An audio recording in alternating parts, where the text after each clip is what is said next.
Hello, hello, hello. Welcome. That was my pui pui sound effect. That's the real sound effect. The countdown is here. We've made it. It's Monday. Let's have a Monday, everybody. Let's have a Monday. Welcome to the show. You might notice something different around here. A little bit different in the chat. And that was something in the making that I've been keeping under wraps, sort of. Over on Patreon, I let everyone know last week that it was coming for real. That I've switched over officially to YouTube memberships so that everyone has access to emojis and loyalty badges.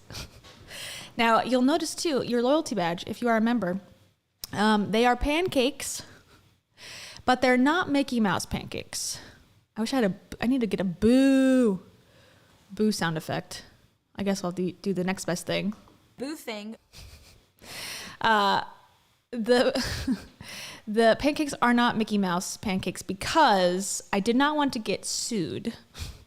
I already live in fear of lawsuits, so, to take on Walt from the grave was not on my list of to-do items today. It wasn't on my to-do list. So we're going to just pretend that they're Mickey Mouse pancakes and celebrate the pancakes with various toppings as they go on. So if you have no idea what the frick I'm talking about, what the frick? It's called memberships, everybody. Ever heard of it? So basically, when you go to my channel on YouTube, which is called Kia's World, if you're here and you fell into the computer and clicked a button and it showed up, or it's just on your TV, this is the channel. And then you see right here, it says our members, thank you channel members, actually my head is blocking it. You can, this should say, I joined my own membership. I don't know if I have to do that in order to use the emojis, but it wasn't working at first. So I was like, all right, let me just pay myself to participate. And this should say join right here. And then if you join, then you get access to the emojis that you can use in the comments on all videos and then in the live stream. So that is there. It's $2.99 for Choose Sadness or $9.99 for the Pancake Breakfast Club. And that includes the shout out at the beginning and the end of streams. And then any videos, your name will be living on in history. You'll be forever immortalized in Kia's World lore. So that is that. And I will be shutting down the Patreon shortly. I refunded everybody. So if you have not been refunded for the last month, because obviously if you supported me last month and I'm asking you now to switch over, I don't expect you to pay me twice. So if you have not gotten refunded, let me know and I will refund you on Patreon. And then I'm going to shut it down. And then we can all hang out. We can all become best friends over here. But I do appreciate everyone that's joined. I hope it's a lot of fun. And the more members there are, the more emojis I can add. So I only the first tier or whatever on my end was 4. And then because people joined right away, I already got to add the 5th one. And now I'll do another batch. And then we'll just keep growing to the moon, as they say. So again, no pressure ever. Please, stay around. If you don't want to join, I'm not going to be like, well, see your way out. But if you do, there is some fun stuff that you can use. So thank you to everyone that's joined so far and everyone that's here. That's my pitch. And now, Stella Black, we have to acknowledge Stella Black, who says, Happy Pui Pui School Challenge Anniversary. Get your engagement balloons ready. We've reached it. Thank you, Stella Black. And we also have to get to that Fat Greg. I love that name. And thank you very much, Stella Black, for that. $19.99. That is almost, actually, that's more than 18 stinking dollars. Who knew? It is 18 American dollars. Plus $1 if you're Stella Black. And that will help me. I will slowly buy you a boat. That will slowly help me buy myself a boat so I can canoe away into the sunset and never return. I'm just kidding. I won't do that. Thank you, Stella. I really appreciate it. And that Fat Greg chose a hippo character with stars growing in his eyes, pumping his arms in the air with the word hype pulsating above him. And thank you, Stella Black. See, now if you become a member, apparently there's also an alert. So that's good to know. Yay. What up, homie? Thanks for joining. And remember, in case you're considering this or not, just keep this in mind. I am not problematic. Just remember that if you're considering. If you're considering joining me, just remember I am not problematic. And also... But also... Get your hearts ready. Get your hearts ready, everybody. It's time for a Monday. It be time for a Monday. Okay, so today, as you've seen in the thumbnail, it's time to talk about Chris Powell. Who the frick, again, in case frick is it's a word of the day. I don't know where I've heard this. Probably listening to Chris Powell and Heidi Powell videos all day long today. Shiz and frick have been on my mind. And for that, I will say... They're going to be dropping some really powerful, amazing, life-changing shiz. Yes. That's what we're going to be talking about. And I've watched a ton. I have some opinions about Chris. I have some questions still about Chris, but I think it's important that we discuss him and who he is in the Hollis universe, as I like to call it, Hollisville, because he's there. We talk about him all the time in a sense because Heidi brings him up 24/7. So wait, this is you speculating, right? This is not any sort of tea. Let me double check my Instagram.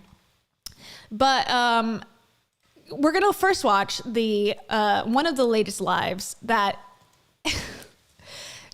almost brought me to tears in both embarrassment for both of participants in the live and just being, watching this. Thank you, Ellie. Elithot? Let me not say that wrong. Elithot. Thank you for becoming a member. I see that. And so, as you can see my background, the Nut House has been, on the live stream on both Instagram and on YouTube for some reason. And to catch you all up, Heidi Powell and Dave Hollis, mostly Heidi Powell. Dave is like the accomplice in this whole thing. Dave is helping her, start this challenge.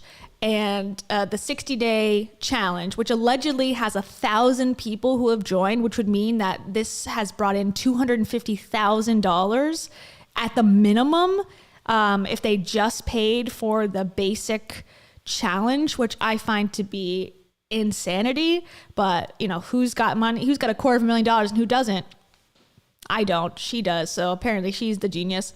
Oh, and also, sorry, before I continue. Albanese says, and thank you, Albanese. I appreciate your super chat. Albanese says, will you be covering Rach switching venues? Oh, yes, I will. I shall be doing that as well, because that is very important. And You are privileged AF. yeah, so just as a preview to that, as I set up this insanity live stream, and not mine, the one that we're going to watch of Dave and Heidi in just a moment, Rachel Hollis, who is Dave Hollis's ex-wife, yes, that's correct. She recently had her tour. Her tour starts on September 30th, but she cut down 4 of the cities because it was 11 cities, I believe. And now it's only 7. And she's also switched the venue in 2 of those cities, Charleston and Birmingham. And it's now you can see that the venue has even shrunk smaller, but there's still a lot of seats that have not been filled still. So we'll talk about that. And I don't know what that one was. I missed it, but thank you. Oh, wait, Jennifer, thank you for becoming a member. I appreciate that. All right. And this is the preview for what Rachel will be talking about in her tour and what we might talk about with her switching venues. My uterus. We'll probably talk about her uterus because that's what she likes to talk about. Okay. Anyways, so we are talking about, this was posted September 6th. Thank you, Lauren B. Thank you. Okay. This was posted September 6th, which was part of Pui Week. We're out of pre-Pui Week. We're now pre-week.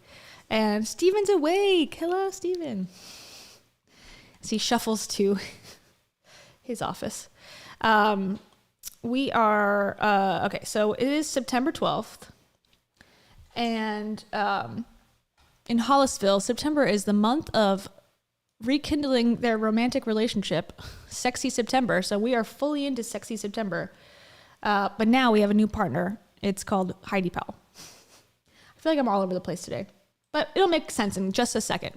So anyway, so September 6th, they posted this. This is part of pre-week. Those engagement balloons behind them are not to announce an engagement. Why would you ever think that, everybody? That's crazy talk. No one would ever post or put engagement balloons behind them to insinuate anything, right? Unless they were engaged. Now, they are, because the challenge is 1 year old. So, of course, you have to buy balloons to celebrate and to get people hyped and excited. Like, are they engaged? Is this the announcement about the engagement? Apparently, it's never going to be about the engagement. So here we are. This live, like I said, caused me physical cringe. And we'll talk about why. And then it will perfectly segue into why we're talking about who Chris Powell is. And I think you'll understand why. Here we go. And here we go. Down, remember? We're going to have you pop up. Is that? And also, I don't believe that Heidi understands how Facebook Live works, because obviously we all just saw Dave in the shot, and now they're going to pretend that he's not there. Live? Did they see that? Hold on. Let me see. And it never gets better. Oh, nope. They didn't see my guest. They Yes, did we not did. see my special guest. We did. Good Tuesday morning. Good morning. Look at our set. It's become even better. Who's here? Alyssa. Alyssa's here. I see the LOL. Oh, wait, did you see him? There's this, here's something that's kind of interesting and sort of, I don't know, maybe it's not even TMI, but maybe it's like too deep in the weeds.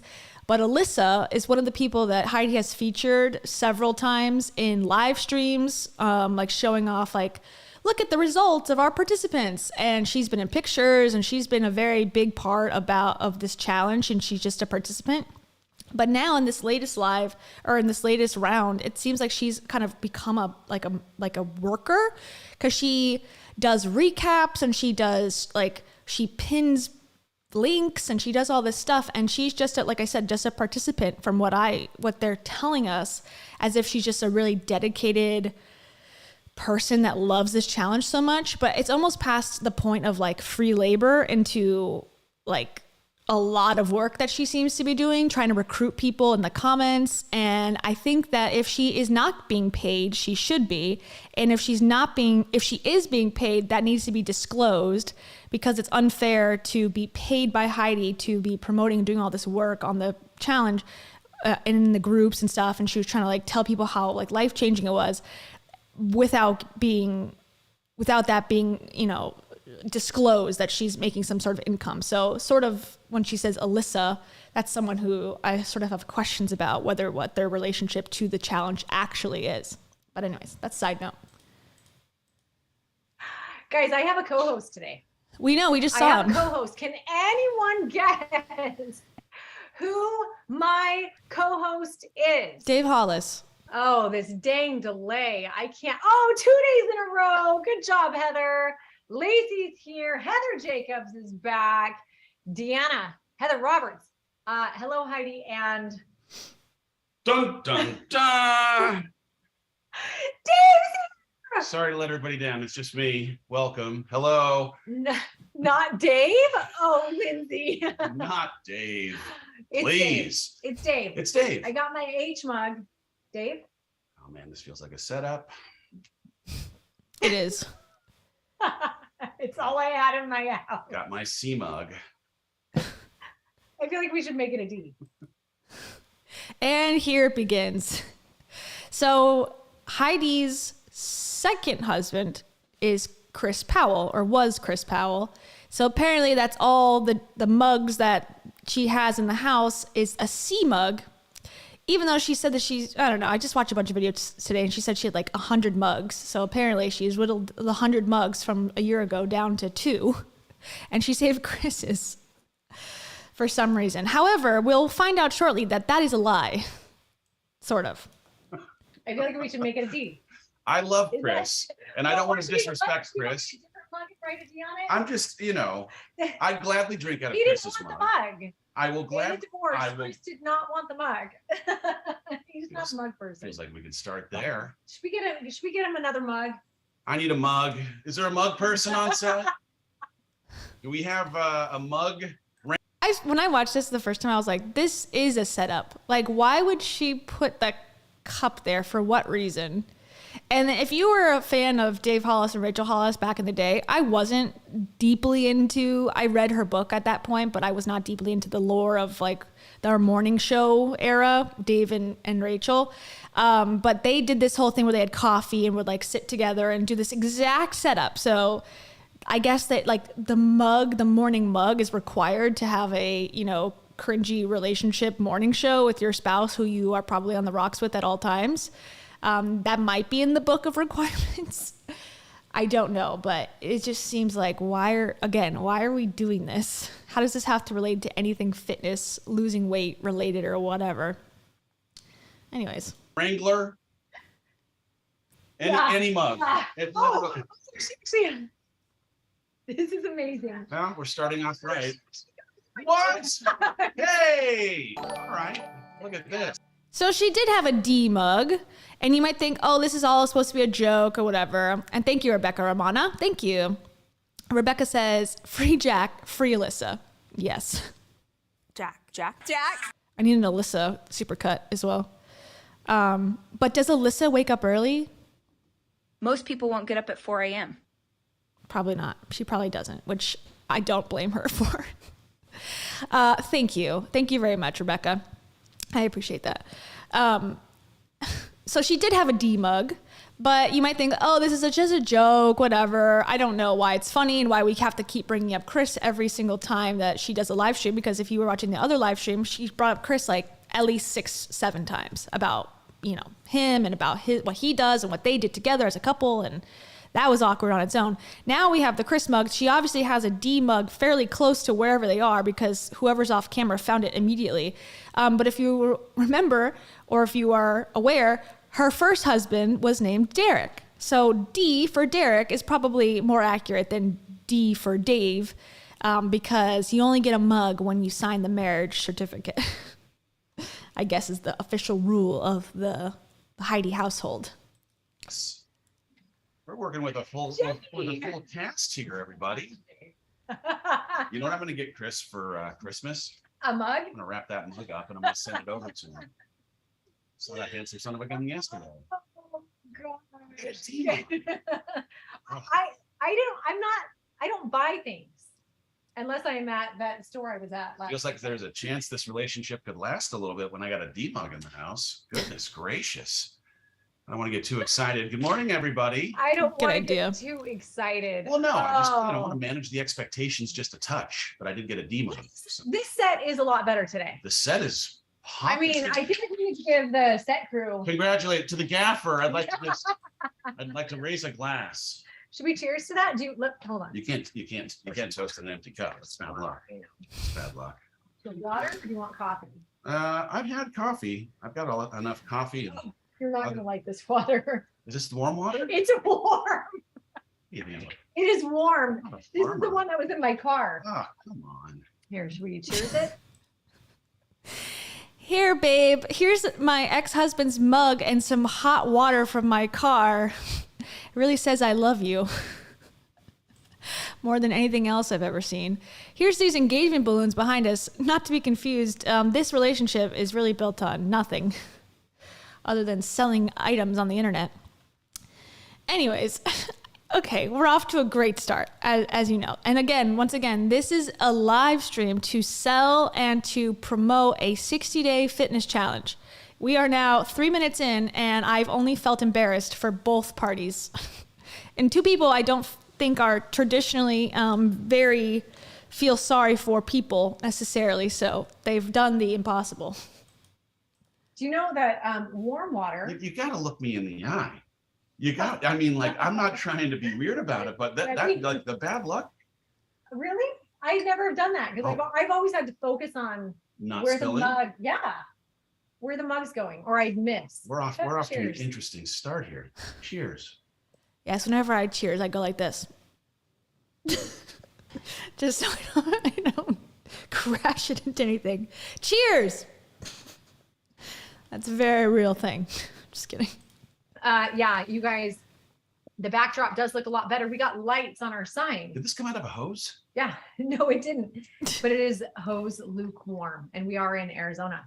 You know when your bottle of water looks like it's pregnant because it's got hotness pushing out on all the sides? When your bottle of water looks pregnant. Just it's an early pregnancy. There's a phenomenon that happens when you leave water bottles in a car. They start expanding. You just missed Alyssa's comment. What'd she say?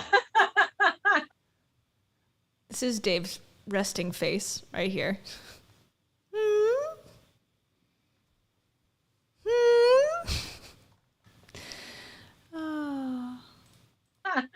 What'd she say? She said, "Can we get Dave a shirt that says #not Chris?" I still have people I love Chris. don't. I love Chris. Yeah, no, I don't mean that in it because As much as I don't like Dave, as a businessman, as a salesperson, I think he uses his kids way too much in his content and in his sales, whatever. And he's made a lot of mistakes that I disagree with. I would be hurt, and I hurt a little bit for him. I mean, he's choosing to be in this relationship, so also like get out of it if this is not good for you, which I would think it's not good for him. But regardless of all of that, to be trying to help somebody essentially, or be a partner to somebody, in this whatever scenario this is, best friend partnership. To be joked about as like, oh, my ex, and then, oh, I need to get your shirt that says not my ex. It's hurtful. Regardless, it's mean. It's just mean-spirited in my opinion. As much as it's a joke, if someone did that to me, I would be very upset. And I think I have a fairly good sense of humor, and I would be upset. So I will give Dave 1 point for sympathy, and that is it. Oh, I love that sound. And right back to the jokes. Okay.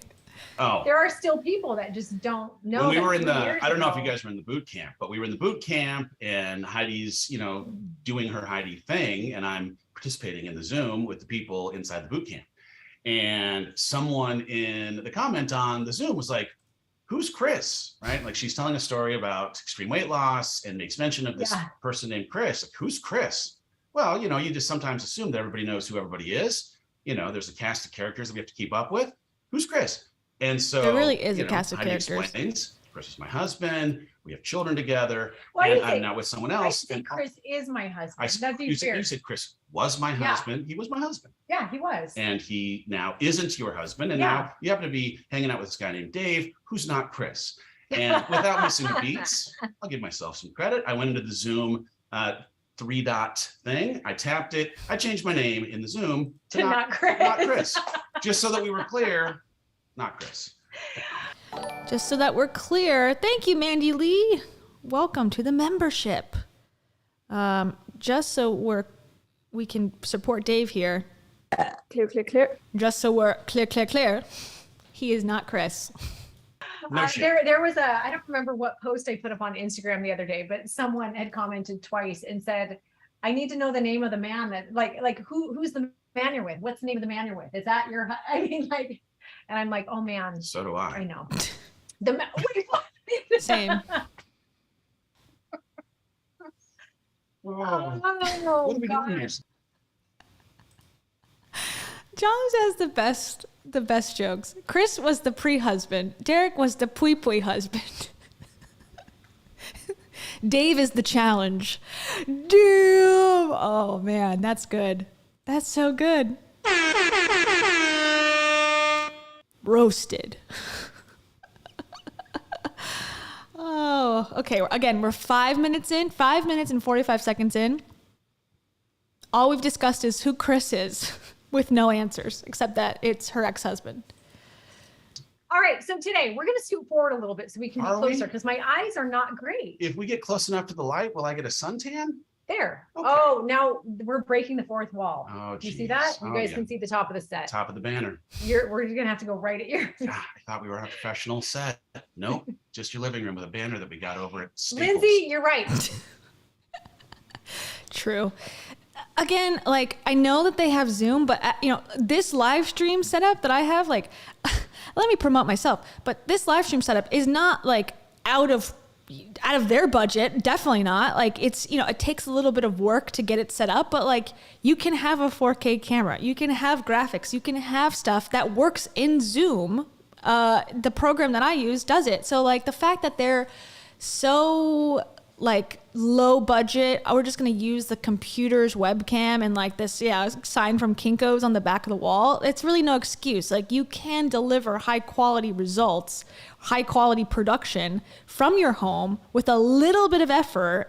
Call me, please. I'll set it up for $1 million, and then we can like it will be worth people paying the money to sit in here and watch you talk about your ex-husbands and Dave's water from the car a little bit better. It just bothers me. I know I'm nitpicking because I come from a TV background, a production background, but it's like if you really care about the people watching and participating, it's worth putting in the effort to get a microphone so that you don't have to like strain to hear. It's worth getting a good light, a better backdrop so that it's not distracting and like random. I think personally, especially when you're asking people to pay $250 a pop to join, like I think we all sort of deserve at this point better than Zoom calls for that much. Two totally different people, but two great people who actually get along. Everybody's really great. Everybody's different. I mean, that's not what we're here to talk about today, but I always talk about the things we're not here to talk about. Feels I right. am really Feels lucky with the way, I mean, like even thinking about, was that last night when we found out Ruby had, jeez. Oh, okay. Before we get to this is sad, bad cringe. Thank you, Mandy Lee. Thank you for that. Mandy Lee says, Kia, you should do Hollisville bingo for the lives. One of the options can be Heidi Talks About Chris. Yeah. So if you're a part, I agree. That's a good idea, Mandy. If you're a part of the Hollis Uncensored Reddit thread, like probably 6 months ago or by now, if you search there for bingo cards, there are bingo cards. There's a couple. One I made that has one of those on there. Heidi brings up Chris and a bunch of other Hollisville stuff. So it's just like a PNG, like graphic thing. So if you want to play, you just have to search it on Reddit. I'll bring it up in a second if you are interested in that. And there's lots of like inside of things. Oh, thank you, Michael. Welcome. Okay. So now we're talking about, we're still 6.5 minutes in. And thank you, Mandy. Sorry, I forgot who it was for a second. My bad. But just remember, I am not problematic. I am also a douche lord. But I don't regret anything. there you go. Okay. We're still talking about Chris, I believe. We got a phone call. Oh, no. Okay. I almost hesitate playing this part, but I also want to show how horrible they are. And it's like, why am I censoring them when they should be censoring themselves? But okay, so now they're going to talk about Chris again, sort of, that they talked to Chris on the phone, but they're going to tell a medical issue that Heidi's daughter is experiencing, and apparently is important to share this with not only the community inside of their fitness challenge, but also take this video and put it onto YouTube for everyone to see, including us. But I'm going to play it. Sorry. I don't know if this is the right decision, but I'm going to play it anyways. Our squirrel moments. Chris had called me Chris calls and at like 9 p.m. And we had been at the gym, the phone had rung, we missed the call him back. And I don't know that I was ready for the words that came out of his mouth. I'll be honest. I don't know that I was ready for the words that came out of his mouth. He said, hey, we got to tell you something. And I was like, uh-oh. And then he's like, Roops, do you want to, because the kids went back to Chris last night. If you're eating, by the way, go ahead and set the fork down for a sec. Everyone. Go ahead and set the fork here. down for a sec. You're This is going to go hear to a this, place and that's you're not going to gonna make you wanna very hear this. happy. I'll tell you that much. It didn't make me happy. They talk So over he themselves said, so much. Ruby, do you want to tell them or do you want me to tell them? She's like, I'll tell them. And she's all, I have pinworms. Yeah, that's great. I have pinworms. Chris is like, we did the check. I started The scratching my pinworms head are there. immediately because that's what I do when anything terrible happens that involves itching. Apparently, Chris says Chris knows everything about everything. He really does. The Right. guy knows every fact about everything. And so he apparently, I mean, maybe this is wrong, but this is what he said. He said a dog has been licking her face or something. And I don't think a dog's been licking her face. Okay, so moving on from that, so we don't focus on it too much. TMI, leave your kids' personal information off the internet for the millionth time, please. That's the only thing. If you learn nothing from this channel, learn that I hate when parents offer up their children's image, their everything about them, their medical conditions, what school they go to. It's like, enough is enough. We need to stop. We need to stop doing this to children that have no choice and that are physically and legally obligated to live in these homes with these, I don't know what the word is. Parents is the very nice term for it. Irresponsible parents, in my opinion, where they just are, telling every piece of information. That's the first part. Don't like it. I feel bad for the daughter. Secondly, Chris knows everything about everything, every fact about everything in the world. I don't think that is accurate. I'm not saying Chris is a stupid person whatsoever. I think he's actually very intelligent and seems to be, a well-spoken guy from the videos I've watched already, in the last week.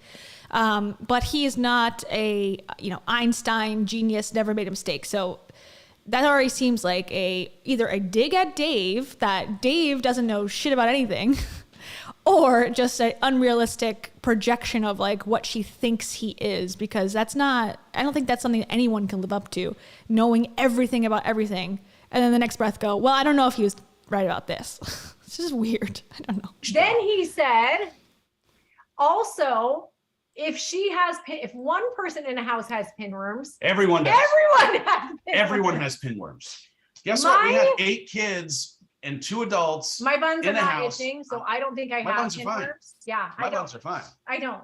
I mean, Great. That's all we care about. I think They're fine. Now all of a sudden, it's like I'm so like you say that I might be, down with something. I get the symptoms almost immediately. So You and Maddox both. I had called Maddox. I'm like, buddy. yeah, those were How fun you feeling? calls. Those were How fun you calls. feeling? Calling the rest of the humans who were all together to make sure that they were on the lookout.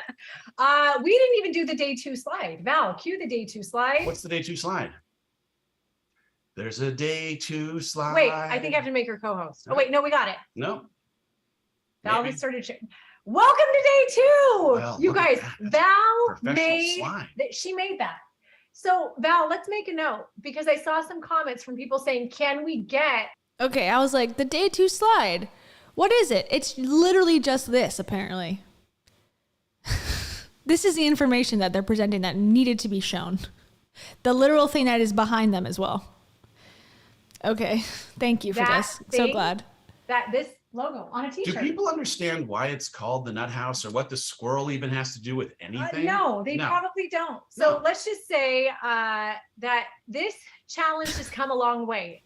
Let's talk wedding rings. The wedding rings are here because this is our anniversary challenge. It's like the first anniversary and the last. Dave's looking around like, oh, that's why? It wasn't subliminal messaging. I was not aware of that.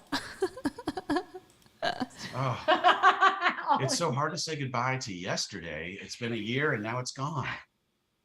I mean, there's going to be something else. There'll be too. something else. Of course there'll be something else. But yeah, Alyssa, if you know, you know. Dave's itching over here. Dave is itching over here. Pinworms. But there is such a huge population of OGs in this, like original gangsters. Is that what OG stands for? That is what OG stands for. In this crew here, Welcome, Albanese. Woo, woo, woo. who have been around since the very first challenge, and they've actually seen, comment if you are one of them. You have seen the evolution of this challenge. Number one, the first challenge, the first one we did, so first, this is number 4, did not have a pre-week. We did not have a pre-week. We didn't have mugs.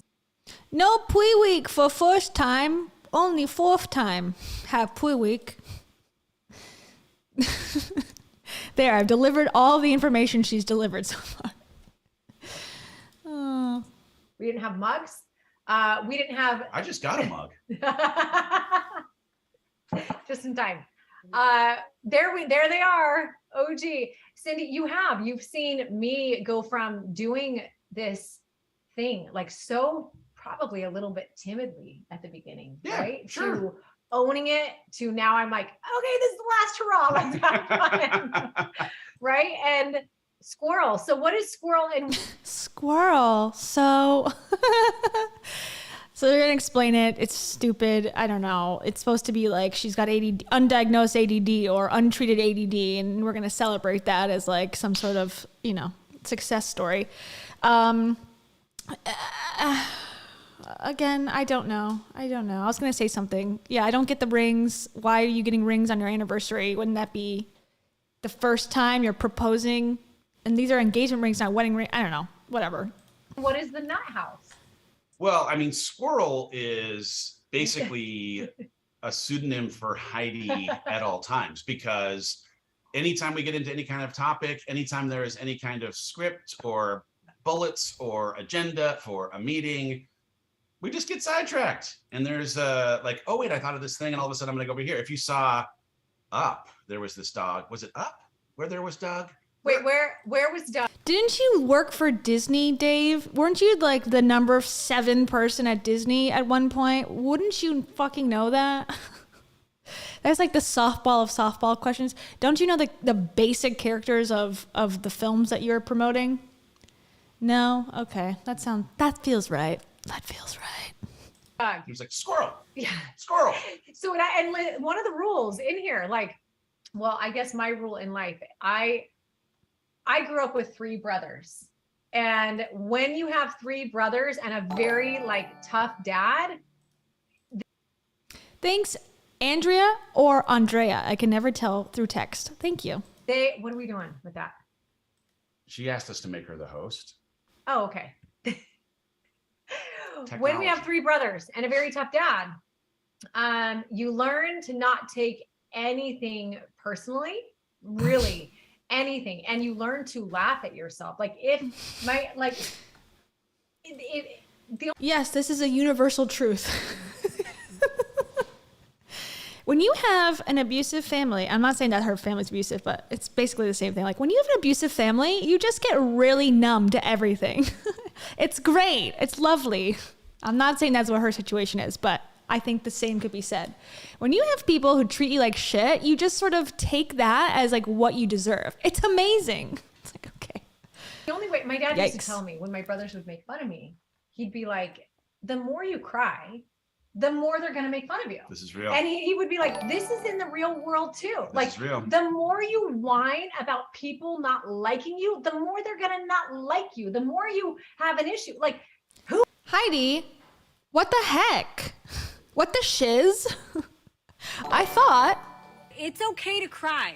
it was okay to cry. Now you're telling me not to cry? I'm confused. And Dave's saying, it's real. That's real. That's not real. I mean, it might be real, but it's not good advice. Like, just stop crying, get over it, and then people will like you more. It's like, oof. That's concerning advice. JB, thank you so much. When I see these two, I shout skunk, not squirrel. JB, for that, Dave has this to say. That wasn't nice. How dare you? I'm just kidding. But also, you are going to marry Dave Hollis. that's you, JB. You are going to marry Dave Hollis because the more you are mean to somebody, the more they like you. That is the key to success. There's Colleen. Thanks, JB. Who cares? And so I really did get good at not caring and at being able to laugh at myself. And that squirrel thing, It's real. it's real. It's real.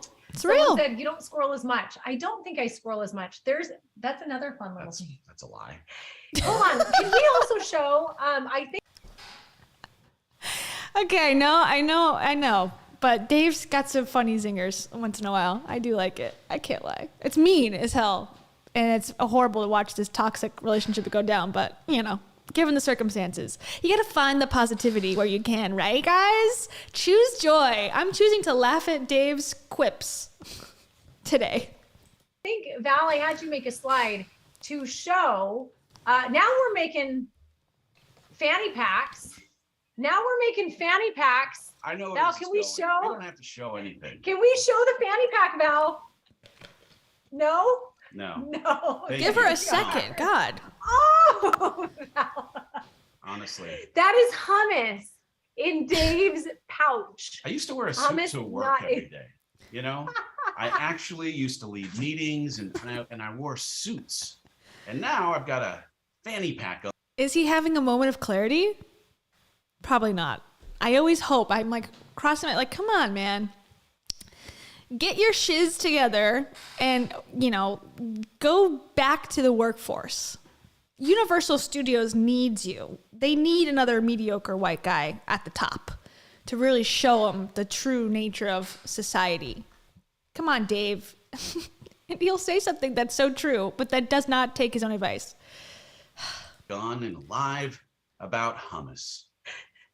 Put that on my I LinkedIn think that's profile. so great. Hummus not included. Actually, so this fanny pack right here that you see, this is and let me just say this: we have a shop.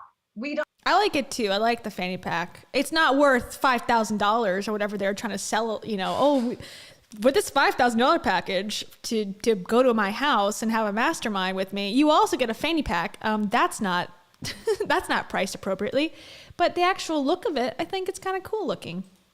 I do not promote the shop or talk about the shop online because I don't do it for money. I do it because you guys ask for things. Of course. I don't think anyone asked for a fanny pack. Nope. I just got carried away. Literally. I don't think. Okay, let's just listen to this line again about how she contradicts herself immediately. Ask for things. I don't think anyone asked for a fanny pack. Nope. I just got carried Literally, away. and I can speak for every person in this community. Nobody asked for this velour pink fanny pack. This is not velour, babe. Whatever it is. No, is it Vinyl. plastic? It's like vinyl. It's vinyl. So listen, let's talk about This is not velour, babe. I would know. Okay. how this came about. Last challenge. So every challenge we have a theme. What was the theme to the second one? Chaos. Okay, yeah, agreed. See, Dave, what a wonderful addition to this live you are. I do like the levity. So this is a part that is going to be, again, to me, once again, number one supporter of Dave Hollis apparently today. I would be pretty offended by if I was him. This part coming up. Dave goes down. Dave's going to treatment. Dave spirals into darkness. And Heidi carries load for everybody. Let's Oh, no. that. Yeah, that was a great challenge. The third one though. Like, we all know he went to rehab. We all know he went to, treatment.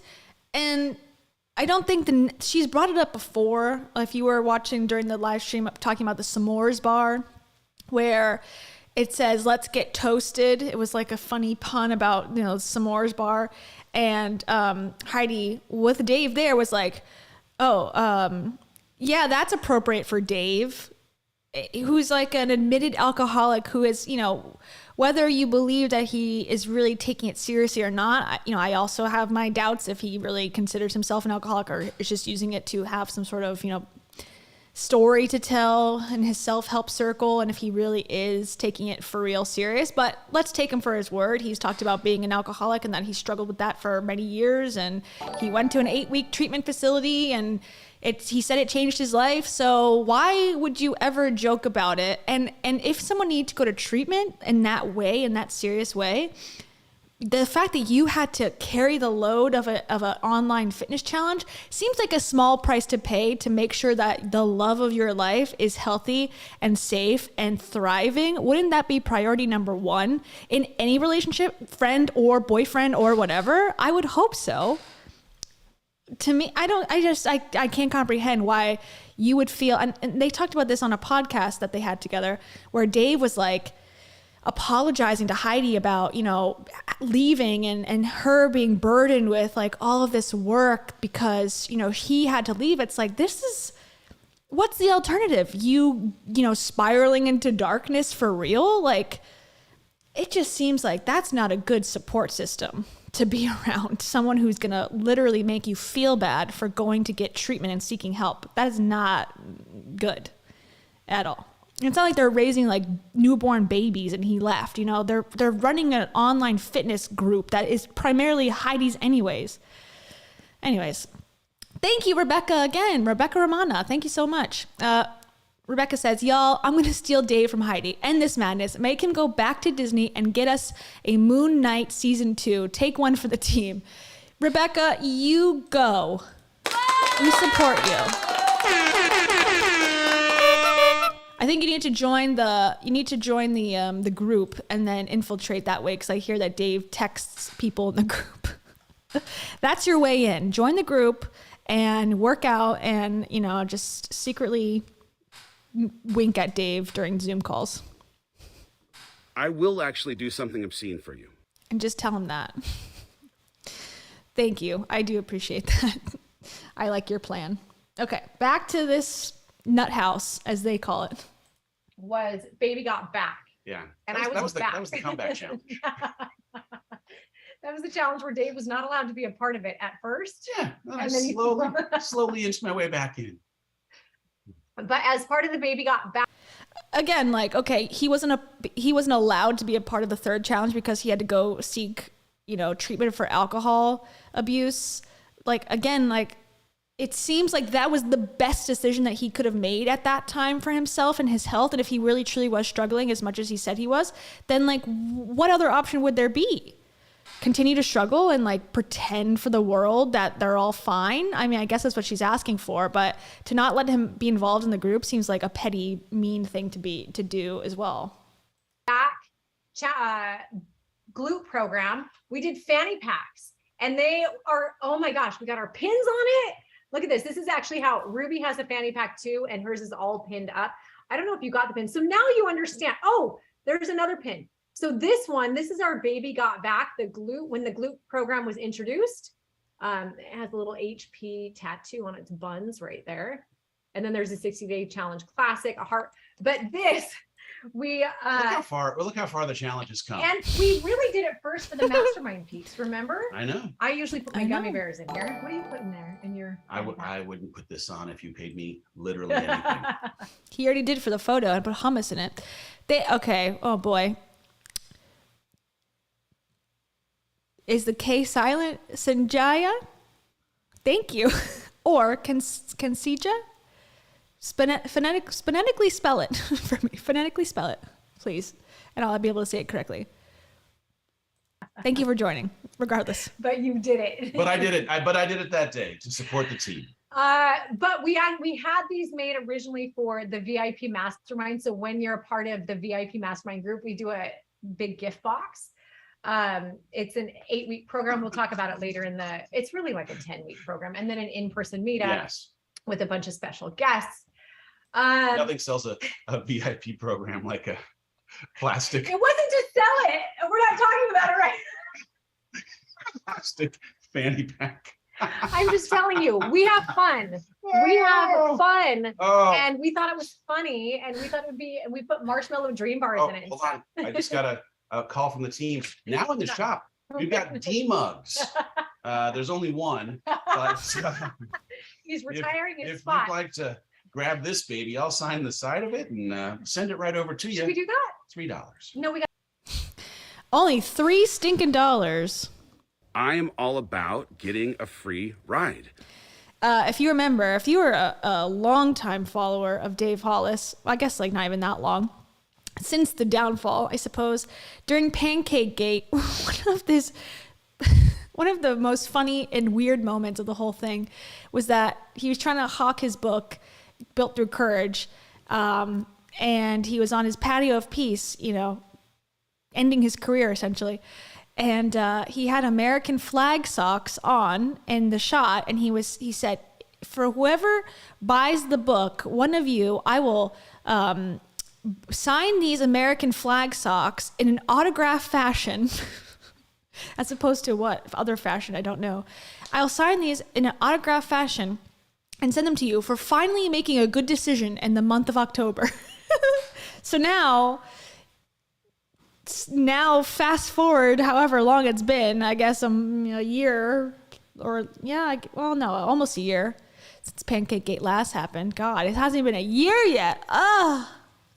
Now he's going to sign his D mug from Heidi's first husband and send it to you. So really nothing has changed. Some things have changed. As more things change, the more they stay the same, right? Right, everybody? You gotta have it all week, but maybe after? Yeah, maybe Okay. after. Cheers. Cheers to you. Oh, we need to give this away. Let's give it away. We're gonna give it away. Let's give it away right now. We decided, so yesterday we gave stuff away after. Dave and I this morning are like, that's no fun. We're gonna give it away on the show. Yeah. Jules, you know what? We'll talk about that on another day. Why end the challenges? Why end the challenge? Go watch Dave's story but we'll talk about it. Listen, let me just say Thanks, real Bree. quick. Sometimes when you're in a spot where you can't, like there's a lot of time taken away. We have a live pancake breakfast. We should. That would be actually funny. We'll do the show in the morning. And we'll do a pancake breakfast, and it'll be a live stream where we, I don't know what, talk about Dave. Away from my kids and myself right now, but mostly my kids. I don't spend as much time with them as I want to because these have been year round, and I give everything. My team gives everything. It's a lot. If you had an ability to turn something on, but only turned it on to like mid-level instead of all in maximum but I don't service, know how. it would be different. Yeah. But this is a maximum service person. When it goes on, it's binary. It's either on or off. And when it's on, it's all the way on. Let me tell you this. I also know this. I know that when we're in the middle of a thing that feels like it's hard to see another way when you're inside of a box, but then the second you open the box, take a look out, there might be another way. And so it's like, I even hesitate saying never, because I think there could be a version that just looks a little bit different, right? But like, she literally said, I'm never doing this again. My children come first. I will never do another challenge this way. I cannot do it. It does not pencil in for me. Now she's like, well, I did make $250,000 allegedly. I guess I can do this again. I guess my constant shilling has worked for me. I guess I could try. Fuck my kids. I don't know. That's maybe too far, but now she's like, sort of insinuating like, well, I did say pretty strongly that I'll never do another challenge. However, I could be swayed back into it if you guys beg me for it. I have a thing in me that has me not feeling good if I'm not constantly working for what I'm providing for you guys. That's called go to therapy. That's called an issue. It's okay. I got 20 million issues, but it ain't something I'm putting on my live streams as a positive, ooh, this is why you should pay me money for. That makes sense? Yeah. Anyway, we'll talk about that. Let's give away the fanny pack. Let's give away a fanny pack. Fanny pack winner wrote this in a post today that was inspiring. Okay, he's going to read his announcer voice. That's basically the end. I don't think there's anything else after that. And then they go, that whole thing was 17 and a half minutes. Nothing about fitness was mentioned one time. Literally not once was there a fitness mention whatsoever.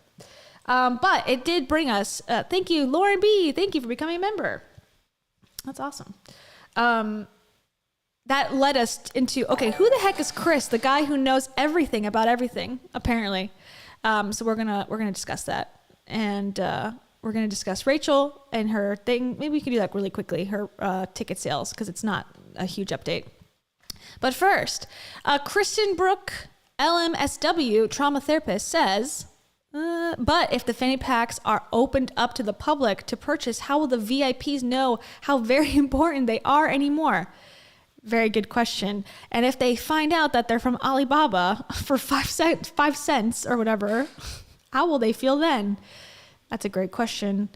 But just don't pretend that doesn't exist. Just clear it from your mind. Clear. Okay, now that thought is clear. It's over. I will never think about it again. Thank you to Kristen for clearing that out for us. And let's do one affirmation in honor of Kristen. Once again, this is our daily affirmation from Heidi Powell. You are gonna marry Dave Hollis. Perfect. That one actually should be specifically Rebecca Romana's daily affirmation. You should do it 10 times for full effect. Oh, man. Okay. So thank you, Kristen. I appreciate it. So yeah, let's look just quickly at Rach, just to see what's up. And this will be a quick update. So if you haven't seen the live stream about Rachel Hollis, Rach Talk Live, the whole website's been updated and changed. Now there's a new video. It gives more, heart-centered, whatever, intentional networking, heart-centered encouragement, whatever the fuck. That means the cities are less, and there's now a online live class component that you can only attend if you buy a ticket, and it's on September 19th. Very exciting stuff. So that's the basic updates. But the two other ones are September 30th and October 2nd. The venues have changed. Oh, thank you, Maddie. Thank you, Maddie. Maddie says, that was so cringe, but the chat was fire. Happy Monday. Hell yeah. The chat is always fire. Right.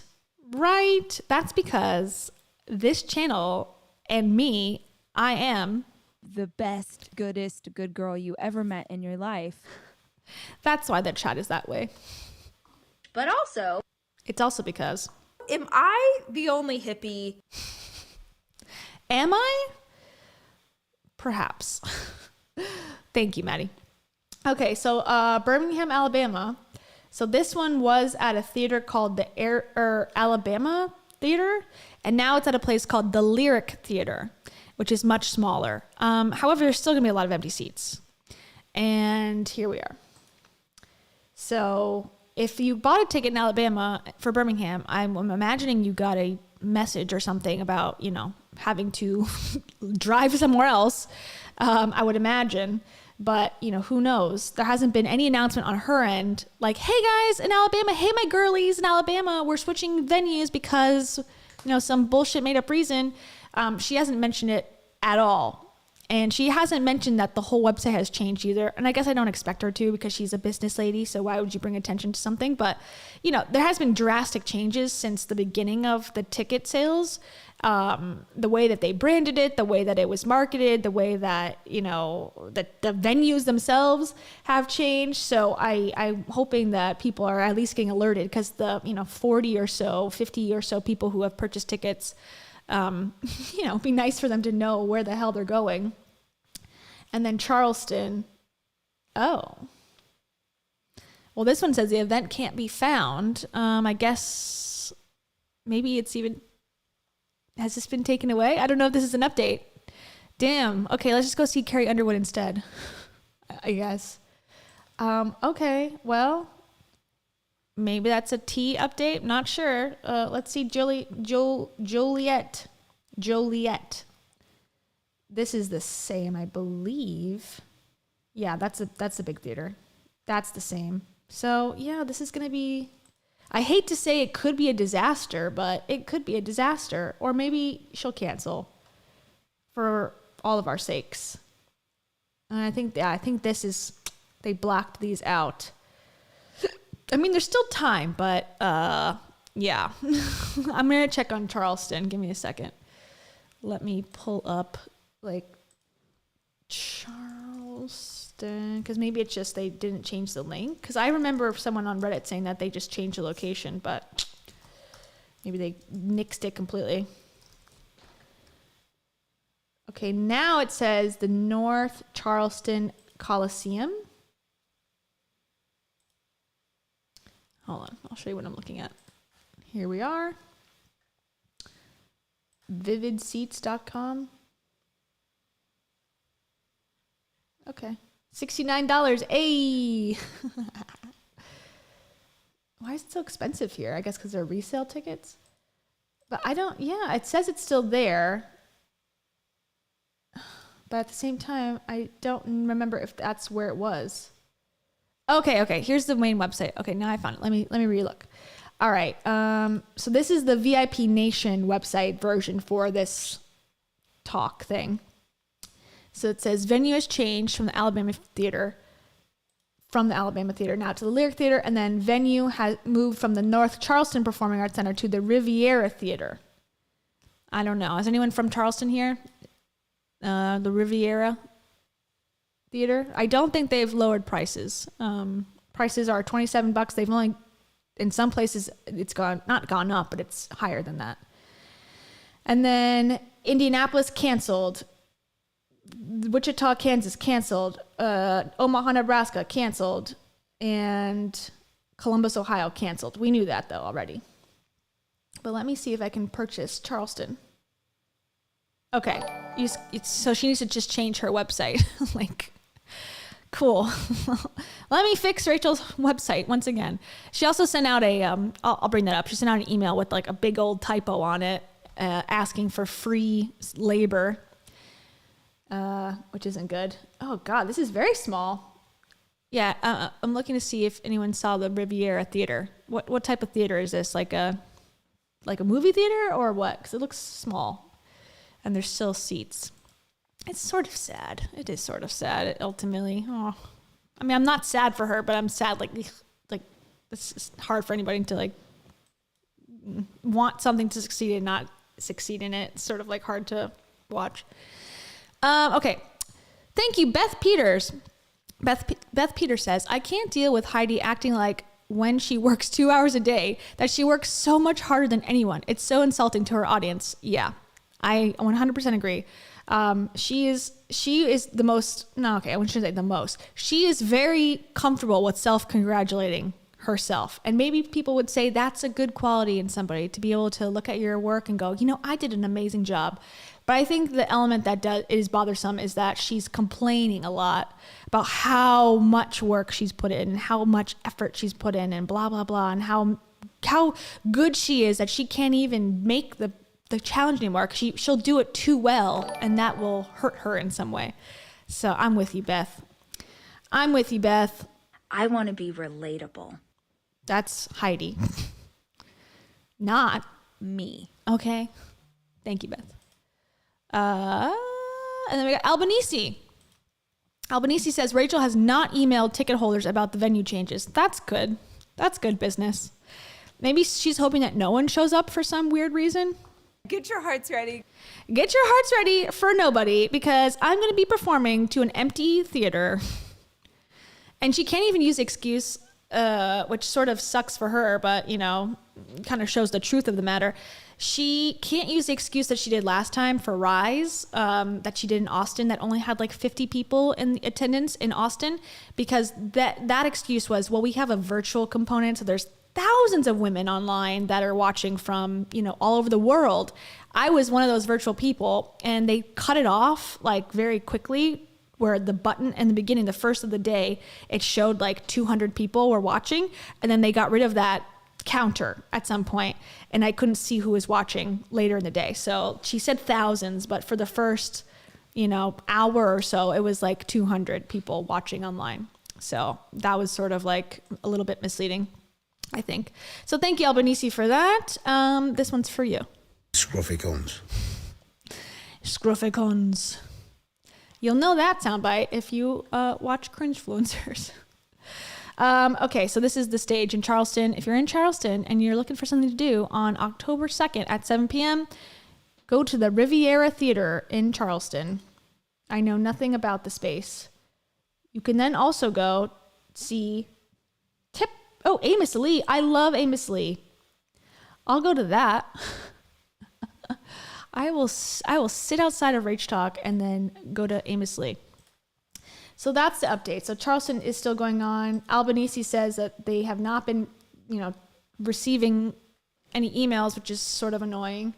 Let me show the email, what she sent, and let me know what you think about this, because there was quite not debate, but it was interesting that she is asking for free labor. Meanwhile, you know, she's this big entrepreneur, which is sort of pay your people. No one wants to volunteer. Like, you're not a nonprofit organization. So why can't you pay people to do the jobs that you're asking them to do? Like, okay, isn't it ironic that the whole premise of this, thing is to, thank you, Gail, welcome. The whole premise of this thing is to, empower women to stand up for themselves and believe in themselves, that they're worth charging for their business and that they're worth, making money and having dreams outside of being a mom and a wife. Yet when she's got an event, she's like, hey, girlies, come give your labor for free to me because you're not worth paying because you're so stupid. You'll just come and work for free because you're obsessed with me, your guru. Like, isn't that ironic? Like, shouldn't you be wanting women to stand up for themselves and go, no, I'm never giving away my time, my, energy, anything for less than I'm worth? No, no one finds the irony in that, but us. Anyways, this is the email. It says, live class with Rach. Have you ever thought, when this happens, then I'll finally feel confident? Insert whatever you've always pictured: meeting your dream man, losing the baby weight, securing the coveted job position. The truth, believe it or not, is true confidence, just like worthiness, centeredness, and the feeling of being whole, doesn't come from outside yourself. Confidence is a skill that you acquire by doing work on what's inside you. For this reason, and so many more, I wanted to incorporate confidence into the content of my upcoming tour. Oh, she said my upcoming tour. Finally, she didn't say upcoming tour with no preposition. Okay, just my little pet peeve. After all, you'll feel way more empowered to chase after your dreams if you believe in yourself. As we draw closer the event, okay, here's typo number 1. As we draw closer the event, our first stop is on September 30th. I realize that I can possibly devote as much time to confidence as I want. Wait, I realize that I can possibly devote as much. Maybe she said I can't, or she can't. Okay, I don't know. I realize that I can possibly devote as much time to confidence as I want and still get, she meant to say can't. Okay, so second typo here. And still get to all the other great topics. So here's my idea. I'm offering a free live class on confidence. Okay, so that typo, and I'm not trying to I am trying to nitpick, but that typo literally changes the entire meaning of the sentence. So it's sort of important to get it right. In the class, I'll be sharing practical habits and practices to help you grow your confidence, exploring how insecurity holds you back in different areas of your life, and answering all your questions. When I read this, I was like, I think the era, and maybe she's just not hip to it at this point because she's still in the delusion world of like spirituality and like being told just manifest your dreams, it'll come true. But like the era of unqualified teaching is on its way out, I'm hoping, or like people not expecting some sort of training or some big story that it qualifies you to teach on confidence. What in the world gives Rachel Hollis any sort of like teaching credentials to teach on this topic? Because she's like spoken on stages before. Like, yeah, that's confidence in one very specific arena, like, pun intended, I guess. One specific, world where she can go on Instagram and tell people about her life and tell people she pees her pants. Like, that's one type of confidence, but she's not like, and I hate to say like a Brene Brown, as a huge comparison, but like, at least Brene Brown, what she talks about, she has some sort of scientific statistical background in it. So you could, sort of twist that and go, well, I'm qualified in this way. Or someone who had like a speech impediment and learned how to overcome it, or a stutter or something, and that they're going to teach about how to like not let that get in your way. Like something where you've gone through something and you have at least some sort of knowledge on, what it meant for you, and you could probably help someone through it. But Rachel, like, I'm a person, I'm a woman, I am just deserving to be able to teach. You can ask me any question about confidence. Like, why would I ask her anything? Like, I don't feel like she's that confident necessarily. I mean, she's confident, but it's not someone I want to emulate. So I'm just missing, like, why would I ask you? It's like, hey guys, I'm teaching a cooking class. Okay, what's your job? I'm just a mom and I don't, I'm just a normal person. Like, why would I ask you cooking questions then? I don't know. I just figured I'd make some money that way. Like, oh, okay, I guess, but I kind of want to talk to a chef if I'm going to spend money and spend a night out, Anyways, that's my gripe. So she's going to teach people, from her own perspective of what is Heather the lawyer says, there's a phrase that she uses. It's really good, but the general idea is like research of one, like her statistical group is like one, like her own life, this worked for her. So she feels totally justified to teach it to you dumbasses, basically, us dumbasses. Because if we're going to her class, we must be dumber than her or less confident than her. So we all have something to learn from this unqualified person. Anyways, okay. The class is a free gift with purchase for anyone who's attending tour. Okay, back to my tour, just who's attending tour. Just head here and upload proof of purchase and we'll email you all the class info. Just be sure and purchase your ticket before September 18th at midnight. That's the cutoff for class admission. Between this class and our upcoming tour, okay, she said our upcoming tour, that's better again, we are all going to take on the last quarter of this year tuned in and leveled up. Okay, now the big gripe here.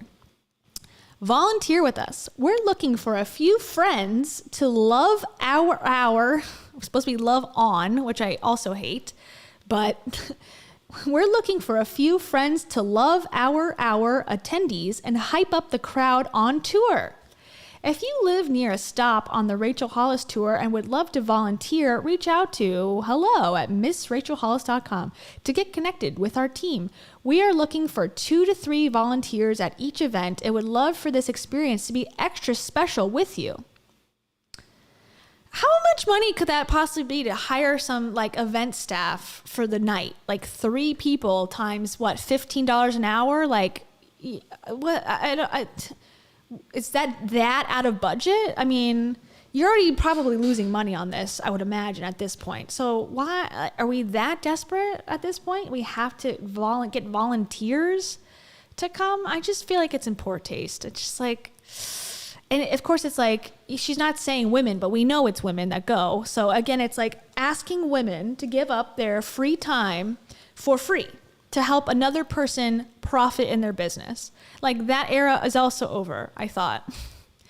Anyways, so yeah, exactly. It's just that was something I would have been interested in 10 years ago and be like, no, it's for experience. I also did internships for experience. Now, if I was to go through that, again, that era, I'd be like, no, I'm doing the work of an employee. Why am I paying college credit to be here while I'm literally typing in scripts and just typing for you for free? And when it was over, I got dick nothing. So it's okay, maybe I did it wrong, but I'm no longer being, used anymore from anybody. Mark my words, bitches. But seriously, it's just how dare you, how dare you? As a women empowerment teacher, leader, how dare you ask that of your fans that remain? Don't think it's cool, personally. Anyways, okay, that's the update with Rachel Hollis. I listened to all her stuff. Nothing really super interesting, I don't think, from the last couple episodes of her. Let me look on her podcast. She did, her latest thing is a quick word, which is under 5 minutes or under 10 minutes episode on confidence. So she's going to talk about how she's, confident, I guess. Yeah. And I see a comment like this, it's common for conferences. Yeah, if there's opportunities to meet people and network and whatever, and the tickets are expensive and it's multiple days, I get that. I understand that. But for what this event is, which is her her comeback tour, and originally it was promoted as, I'm going to talk about random things and monologue on stage, and we're going to laugh and talk about my uterus and, whatever. My uterus. That came from that ad, the original ad where the tickets were on sale. So for that, it's benefiting Rachel only. She's not bringing in speakers. So it's like, for the honor of meeting Rachel Hollis for free, like give up your night and hype up the crowd. It's just, I don't know. I don't think it's appropriate. Anywho, okay. Let's move on now to who the hex is Chris Powell. We're done with you, Rachel. Sorry. Rach? We're done. Me. Yeah, you. Exactly. Rachel, do you have anything finally to say? Final before we leave you? What happened to dinosaurs? You tell us, Rachel. We're still waiting for the answer. Okay, so here's some fun facts about Chris Powell. I'm going to bring up his Instagram. Now, there's a lot of things I learned that I did not know about Chris Powell, and I have to say I was torn. I still am torn. I'm torn on him if I like him or if I don't like him. There's been some speculation online that and I didn't go this deep into it, like who he follows, but people were saying online that first of all, he follows Joe Dispenza, red flag. Aubrey Marcus, red flag. I mean, I follow all these people to hate watch their stuff so that I can see what this crazy shit they're talking about. I don't know who he's following and for what reason. But, some people were saying that he follows some like more right-wing content, and I don't know. I don't know about that. I have not gone deep into that part of the situation. What I have gone deep into is who he is, where he came from, how he got started, what he's doing now, how he uses his children in content, how he doesn't. And I go back and forth because he is, compared to Heidi and Dave, Chris is an angel. Chris Angel. He looks great compared to them, but the bar is very low there in influencer world. I mean, Heidi and Dave and Rachel really make a lot of influencers look good. I'm comparing him to them, but comparing him to like the gold standard of influencer ethics, I go back and forth. And I think he's a good speaker. He comes off as very real and natural. I don't catch myself going, he's full of shit, like I do with a lot of other influencers and people in the space, self-help space. He's not braggadocious. That's sort of the positives. The negatives are he does sort of dip into the children use in content, not nearly as much as Heidi, and in a much better way than Heidi. I think he sort of like will do skits with them as opposed to showing them like fighting on camera or whatever, or showing them, with their underwear on, walking around the house in a vlog, which is, yes, something that Heidi has done multiple times at this point. So I think, he does use them to a point, but not as egregiously as Heidi does. But anyways, then the other part that I want to talk about, it goes back to the challenge, the 60-day challenge. I guess I was ignorant. I didn't realize how much Heidi, which I'm going to blame her for this because she's the one who came up with the challenge after Transform was already a thing, how much overlap the two things are. Now, Heidi has a new app. It's all about her and her workouts and whatever. Called the Show Up app. Show Up Fitness? I don't know. Show Up Heidi Powell app. And people kept asking, like, what's the difference between this and Transform? And I was like, why would people be so confused about that? Are they just like trolling? Are they trying to like get her to talk about Chris? But no, actually, now I really understand why people are confused because it is confusing. So let's actually do that first before I go into who Chris is. So Chris, we'll start there. Chris Powell is Heidi Powell's ex-husband. He and her together started the Transform company. There's two sections to it. There's the supplements and protein powder, energy mix, whatever, chemical mix. And then there's the app, which is like workouts and tracking your workouts and tracking possibly your food intake too. So here's that. Oh, thank you, Lindsay. Welcome. So here is the Transform app. Now, Chris Powell has made the announcement that he is officially the sole owner of the Transform app. So Heidi was released from ownership, probably, I guess, at the 2-year mark of their divorce. And so now he's, you know, he gets to have free reign of it and whatever.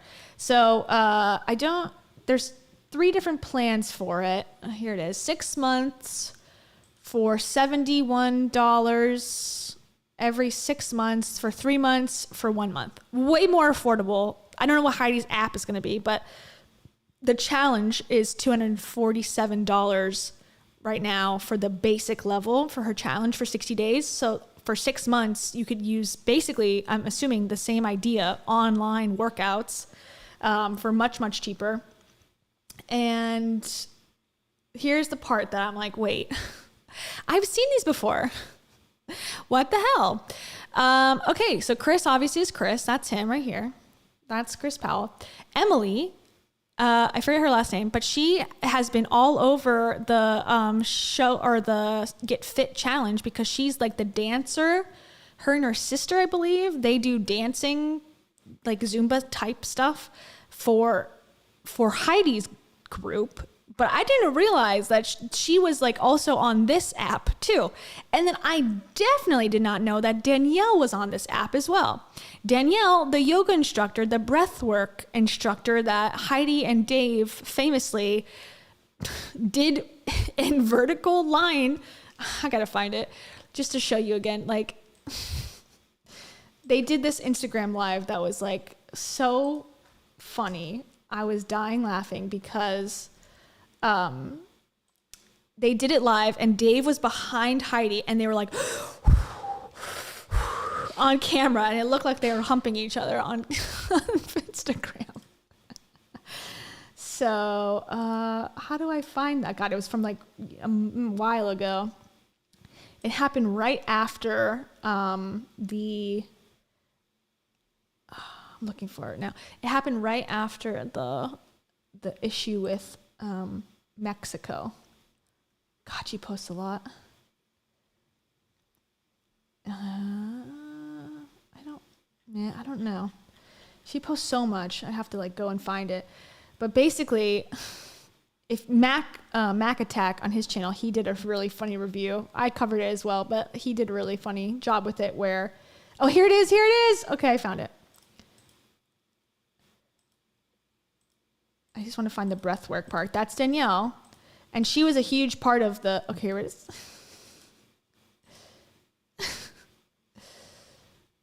Why would they do that? Why was he behind her? And it looks like they're literally banging.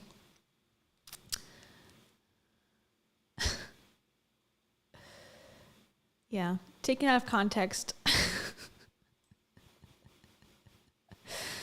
Okay, so I'm fearing that if I play this for too long, I may be deleted off the internet. Well, Dave Ramsey will come in guns blazing, saying this is not appropriate. But that's Danielle. So apparently she's a Transform, whatever, like a Transform trainer or something.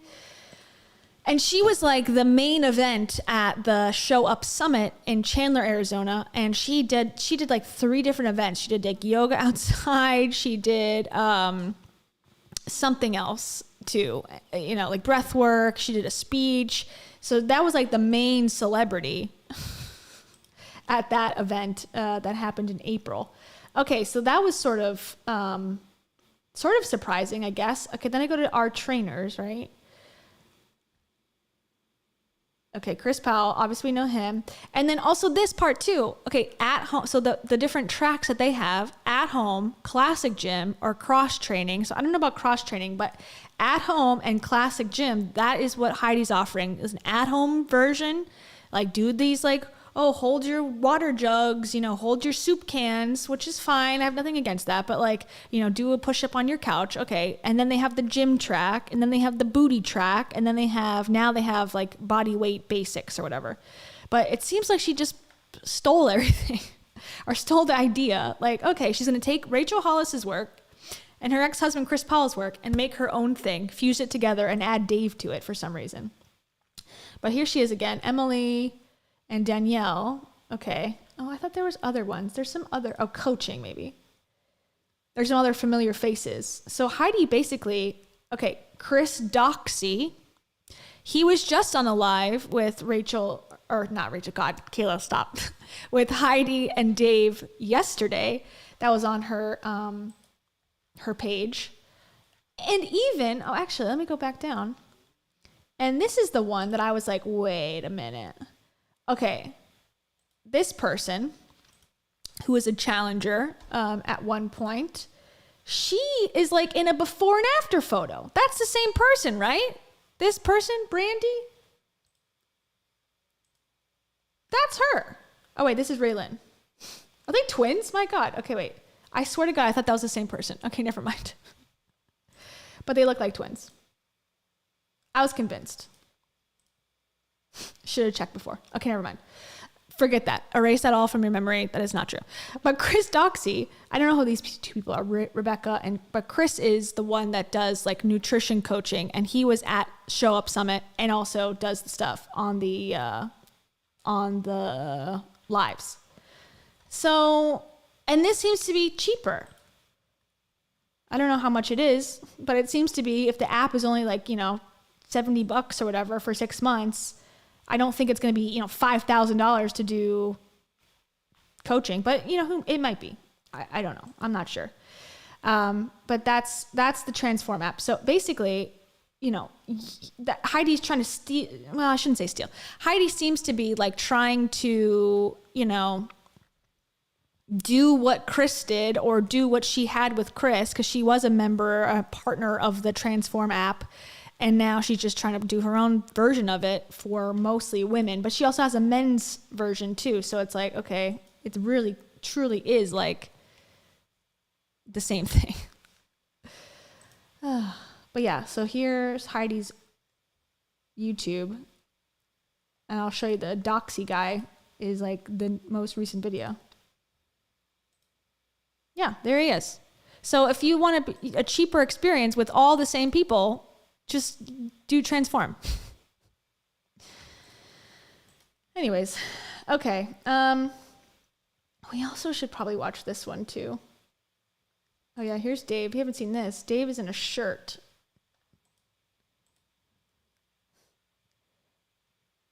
Apparently Heidi did not like Dave's t-shirt, so he decided to put on her shirt instead. And like Dave said, he used to wear a shirt for work. Or a suit for work. Okay. But let's do Chris first. We'll come back to Dave and Heidi because, they're going to still be there. Redhead with a Rake. I also love that name as well. Thank you so much. There are officially more people on this live than the number of people who bought tickets to see Rachel. Damn. Don't jinx me, please. That's because My guardian angels, my spirit guides.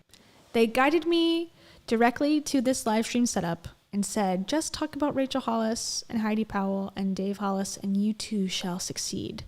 And then I said, Bold-faced lie. and then I said, really? No. And then I said, okay. And then I said, I am not emotionally stable. and then my spirit guide said, yeah, we know. And I said, who are you talking about? And I said, Me. so. Thank you, Redhead with the Rake. I appreciate that. And thank you for the support, everyone that's here. Thank you. I really do appreciate it. It's super fun. It's never fun when no one's here. So it's only fun when people are here and are participating. And we have that. So thank you. Okay. I'm trying to think of like how to structure this exactly, but let me just give you the rundown on Chris. How about that? Chris is 44 years old. He is actually not named Chris, if you didn't know. This is like his background. I'm reading from his blog. Actually, I can show the blog. I'll just read it on the screen. Chris is 44. His name is actually William. the seventh. Damn. He's William the Seventh, has been called Chris since birth. Okay, he got his pilot's license. His dad was a pilot. I found that out today. And his dad looks like Michael Caine. Very close looking wise. He got his pilot's license at 17, accrued over 1,200 hours of flight time, and thought he would be a commercial pilot. He was born in Mesa, Arizona, grew up in California, Washington, Idaho, and Oregon, came back to Arizona for college. He attended 8 different schools between kindergarten and 12th grade. He now lives just 15 miles from where he was born. That's interesting about the 8 schools, and I try to think about my own, because I went to a lot of different schools too, thanks to my instability from my parents. But so I had 1 pre-K and kindergarten, same school, then 1 elementary school, then another elementary school, then another elementary school, then 1 middle school, and then 1 high school. So 6. So not 8. So his is actually, I think, because I felt like it was too much moving for me school-wise. So 8 is a lot. Thanks, Mike H. Welcome. So interesting. Okay. He lost everything when he was 28 and lived out of a duffel bag in his car. And he talks about that a lot. He says he was homeless. Like that's how he sort of crispy critter.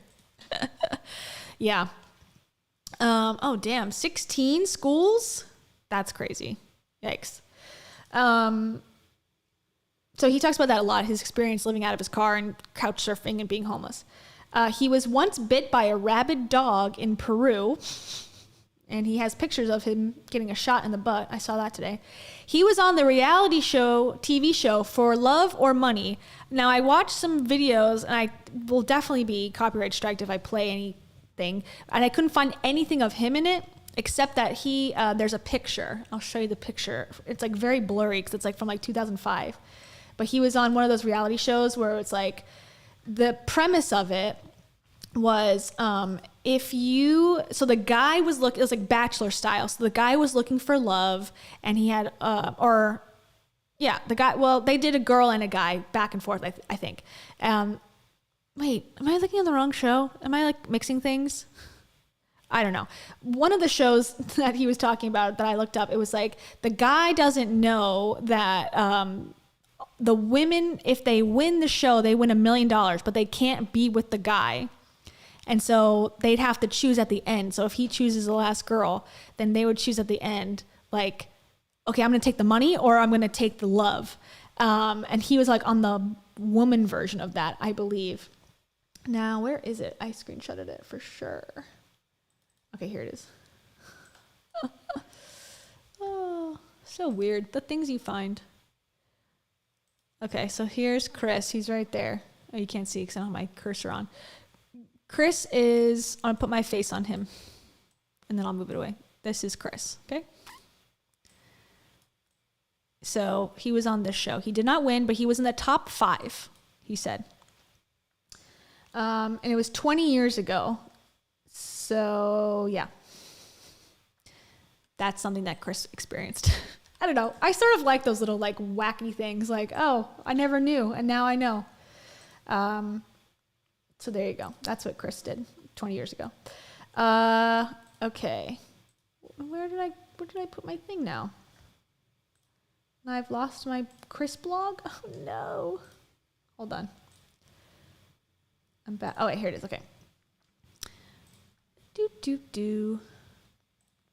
Blah blah blah. He plays the piano and even composes his own songs.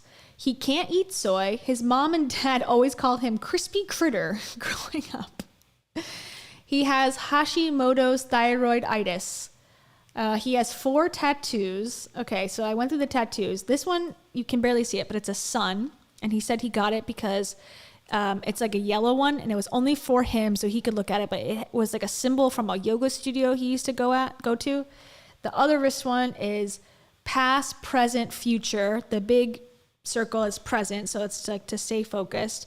The other one is his wedding ring that he got tattooed on his finger with Heidi. Heidi also has her other one. Thanks, Aaron. Welcome.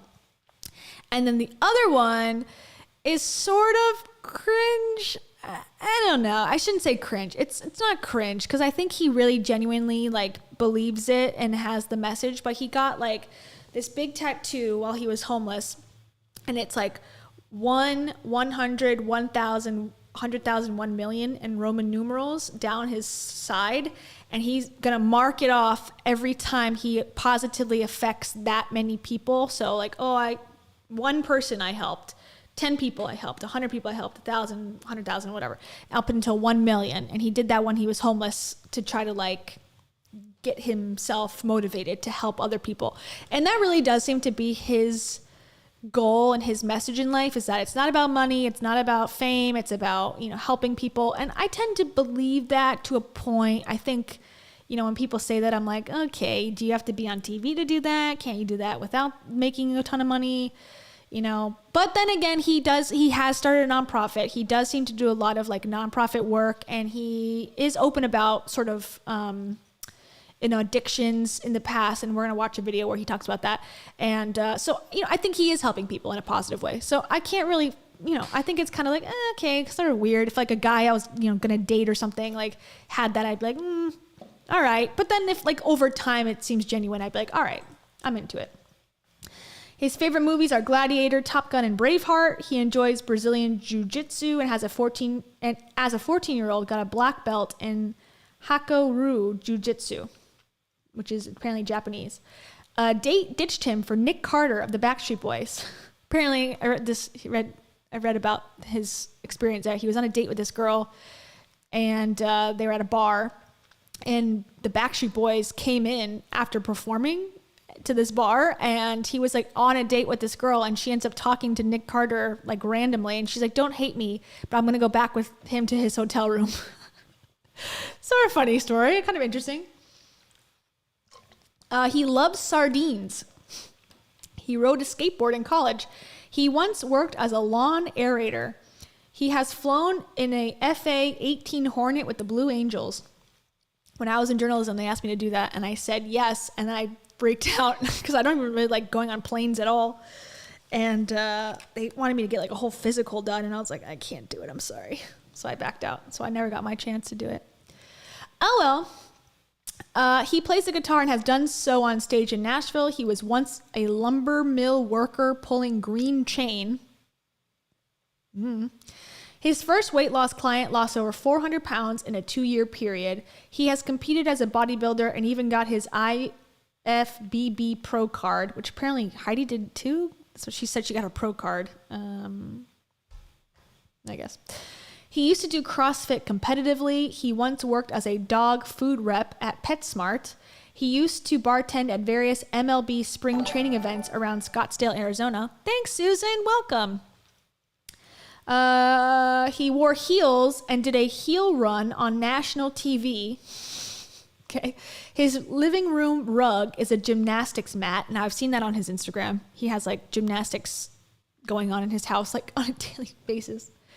He was once a flight instructor. He's had 4 emergency landings as a pilot. He was coached by legendary golf player Ben Hogan in the 8th grade without knowing who Mr. Hogan was. He used to sing the Star Spangled Banner to Cash to get him to sleep as a baby. I heard the whole family had to sing it together. I guess he's not taking it that far on this list. He used to wait tables at Kona Grill. He swam with Olympic swimmer Ryan Lochte. He has cut his own hair for the past 15 years. It looks pretty good for cutting his own hair. When Rachel cut Dave's hair, it looked hideous. So, not to be mean, but that mohawk was not doing it for me. That wasn't nice. I know. He composed the theme song for Move 1 Million Routine. Okay, we got to talk about that. That's his nonprofit. And this is the tattoo. He has a tattoo down his torso to symbolize his goal to help 1 million people transform their lives. We think he needs to add more numbers to that tattoo. He's completed 4 half marathons, 2 marathons, and a half Ironman. His first concert was John Denver at the Mid-State Fair in Paso Robles, California. He has attended 3 Super Bowls: Buccaneers versus Raiders, Niners versus Ravens, Rams versus Patriots. He has rafted 6 rivers. I'm not going to read them all. He has judged the Miss America pageant. He has officiated 4 weddings. He competed in MTV's Cancun Capers with Sarah Michelle Gellar and Freddie Prinze Jr. He rode the last leg of the Tour de France. Okay, so I think compared to all the other bozos, all the other wonderful self-help development people in this space, he seems very on the edge of more fitness, which I think the more fitness people tend not to be as cringy to me. They seem to be focused on their workouts and their meal prep and all that. I think it's not as it's harmful potentially in its own way of like, you know, how strict you eat and like body image and all that stuff. But like for mental health, they don't cross that line as deeply. And I think the same with Chris. This list is not like, you know, like an Ed Millett, which we're going to see in a second, where he's like, or a Grant Cardone or a Dave Hollis, even like, I've done this and this and this, and this is my accomplishment, and this is how much money I have, and blah, blah, blah, blah, blah. And I'm going to change your life and fix your problems by listening, you know, just download my podcast. Like this seems like a, you know, kind of like get to know me as a person type of list. It's sort of not focused on like selling you a product to me. Maybe I'm just soft on him. I don't know. I thought I was going to be really mean about him. Like, oh, I'm going to reveal the truth about Chris Powell. And I'm not getting that from him that I thought I would, to be quite honest. But not to say there's nothing problematic, because, you know, there is. Okay. Now this is something that I think people will find interesting. This is a GMA, which, you know, love them or hate them. Celebrity trainer. I don't know. I have a mixed relationship with morning television news. But anyways, they did a whole segment about the family, about Derek, who is Heidi's first husband, and Chris and Heidi. And like I don't know why this is national news. But here we go. This sort of explains how amazing their blended family before Dave got involved was. Heidi and Chris Powell are showing families how to make tricky situations like divorce and remarriage Now, this is before they got divorced. work, sharing the photo of their so-called blended family. Breed on Instagram, showing Heidi's ex-husband and all of their kids together. It's getting thousands of likes, and ABC's Juju Chang. Say that again? Juju Chang? Yeah. Okay. See, it's all chaotic. Like morning TV is like, what happens in the morning? They just like throw all the rules of journalism out the window. They're like, just scream and put music on in the background. Okay. So I guess I can't blur it because it's whatever. So this is an old photo anyways. Derek, that's Heidi's first husband. Then that's his son right there next to him. That's the older son. And then his daughter biologically are the two older ones, and then the two younger ones are Chris's kids. So this viral photo, which shows, you know, the first husband spending time with the second husband's kids, apparently is like, you know, newsworthy. But they're going to explain how amazing they make it work. has the story. I'm Chris Powell. I'm Heidi Powell. And this is what we do. On their hit show, Extreme Weight Loss, celebrity trainers Heidi and Chris Powell inspire contestants to dig deep and pursue a healthy lifestyle. Come on, Kane. There you go. Now the couple, married for 5.5 years, are inspiring people in a new way. With 3 people that are willing to put the kids first and our egos last, we've come up with this incredible dynamic that has resulted in 4 wonderfully happy kids and consequently 3 happy adults. Heidi posting this family portrait on Instagram of her ex-husband cuddling with their 2 older kids and the 2 younger ones she shares with Chris, along with the hashtag #LoveMyBlendedFamily. The picture generating lots of positive buzz with comments like, truly amazing example of how to rock a blended family. The bar is so low. Actually, Derek and I, we spent some time together just alone so we could communicate, we could talk to each other about parenting plans, etc., and who I could be for his children. It was so important for me to acknowledge and recognize that he is their father. He will always be their father. It's not my job to step in and try to be their dad. I'm their stepdad. And I couldn't be more proud of it. I'm their bonus dad. The Powells joining the growing ranks of blended families, from Tom Brady and Giselle hanging with his ex, Bridget Moynihan, to Will and Jada Pinkett Smith and his ex. You want your children to have a safe haven, whether they are with one parent or the other, and their health, their well-being, and their self-esteem stay intact as much as possible at all times. Though Heidi admits it hasn't always been smooth sailing, they're all committed to making it work. I'm not telling everyone that they need to be best friends, but I do think that so much positive can come when you're just kind to somebody else. For Good Morning America, Juju Chang, ABC News, New York. Okay, so like I said, Celebrity trainers. The bar was low there. Yeah, I don't know if they're like slow news day. I know that they had participated in segments before on Good Morning America, like workout segments. And I think it was on ABC News, the show Extreme Makeover Weight Loss Edition was a part of ABC. So, that's probably why. But it's like, I don't know, like, cool, glad. And there really is a lot to be said for white, families. That is such an amazing feat. I just saw an article about Kate Hudson, and it was like, she's got 3 baby daddies with 3 children with different dads, and like the amazing modern woman. But yes, it's true. It's like lower class, poor, working poor, whatever you want to call it, like, horrible terms to define essential workers.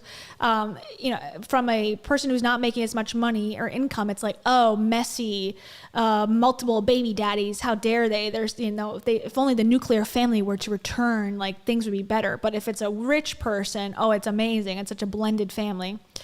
So it's sort of annoying. And then just on that note about Derek, the first husband, he actually works with Chris without Heidi's involvement. And they posted a photo together, the one that they showed, but I'll read the caption to you. Actually, let me just open all of these. Hold on. Deep. And I think the issue as well with all of this is like what you think, the presence of all these shows are, like The Biggest Loser, Extreme Weight Loss Edition, anything. Like if you're the type of person who thinks like, I know back in 2005, like I wasn't aware. I watch all the shows unironically and I was like, this is amazing. I love it. It's so good. But now obviously kind of having more access to like TikTok and people who are expressing themselves and saying like, and also seeing the results of like the people who are on these shows gaining the weight back because like metabolically you cannot keep the weight off physically. Like you have to eat. They said there's a whole study that they did about Biggest Loser about the winners. It was like they had to eat like 300 calories a day to maintain the weight loss that they had done. It's like, well, that's impossible. You'll be sick before you keep the weight off. And it was because it was so like, I guess, drastic. They were working out 6 hours a day and like not eating anything. And, there's speculation and there's been, things about this show that Chris was on and Heidi as well, where they gave like diuretic pills to them during the weigh-ins because the show had to be exciting. And like every week they had to like, lose a certain amount. And, so the ethics of that, I think, have changed. Now they both stand behind the show. I haven't heard Chris or Heidi say like, no, this is, we were wrong, for doing that. I think they believe in the work that they were doing, but I think there's a lot of proof to show that the shows were demeaning to people of a bigger size by yelling at them and screaming at their face and, like making them cry and them throwing up and, belittling them. And I remember, and I wish I had the clip, but I remember one time on The Biggest Loser, it was already like the week 5, like they had been doing it for quite a while already.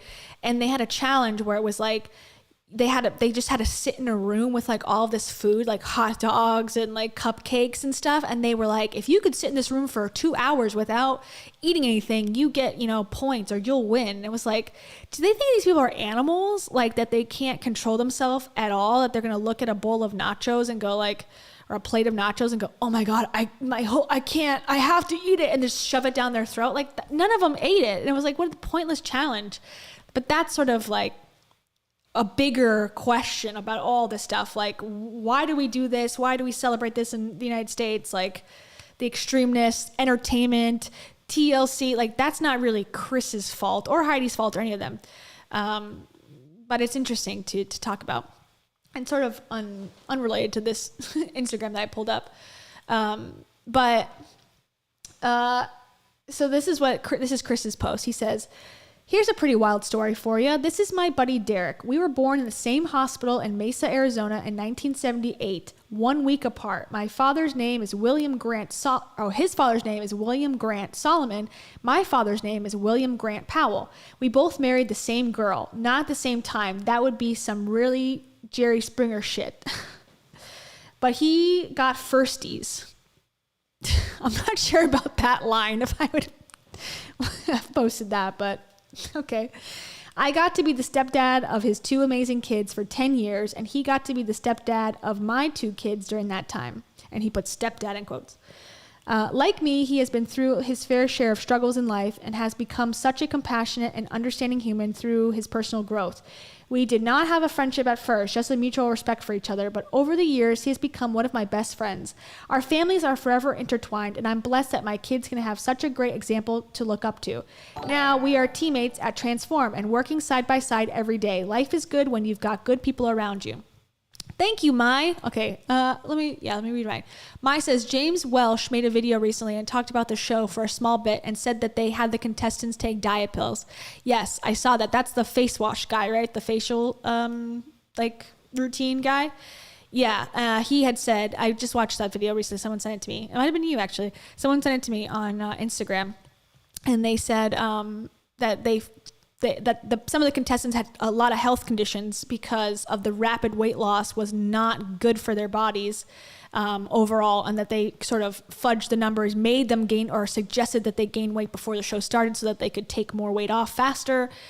You know, there was some TV magic involved, and that it actually hurt people's bodies. So thank you, Mai, for that. I say... Unfollow me. Just kidding. Let's do a song real quick. Song break. Why do you follow me if you don't already own my book? Yeah.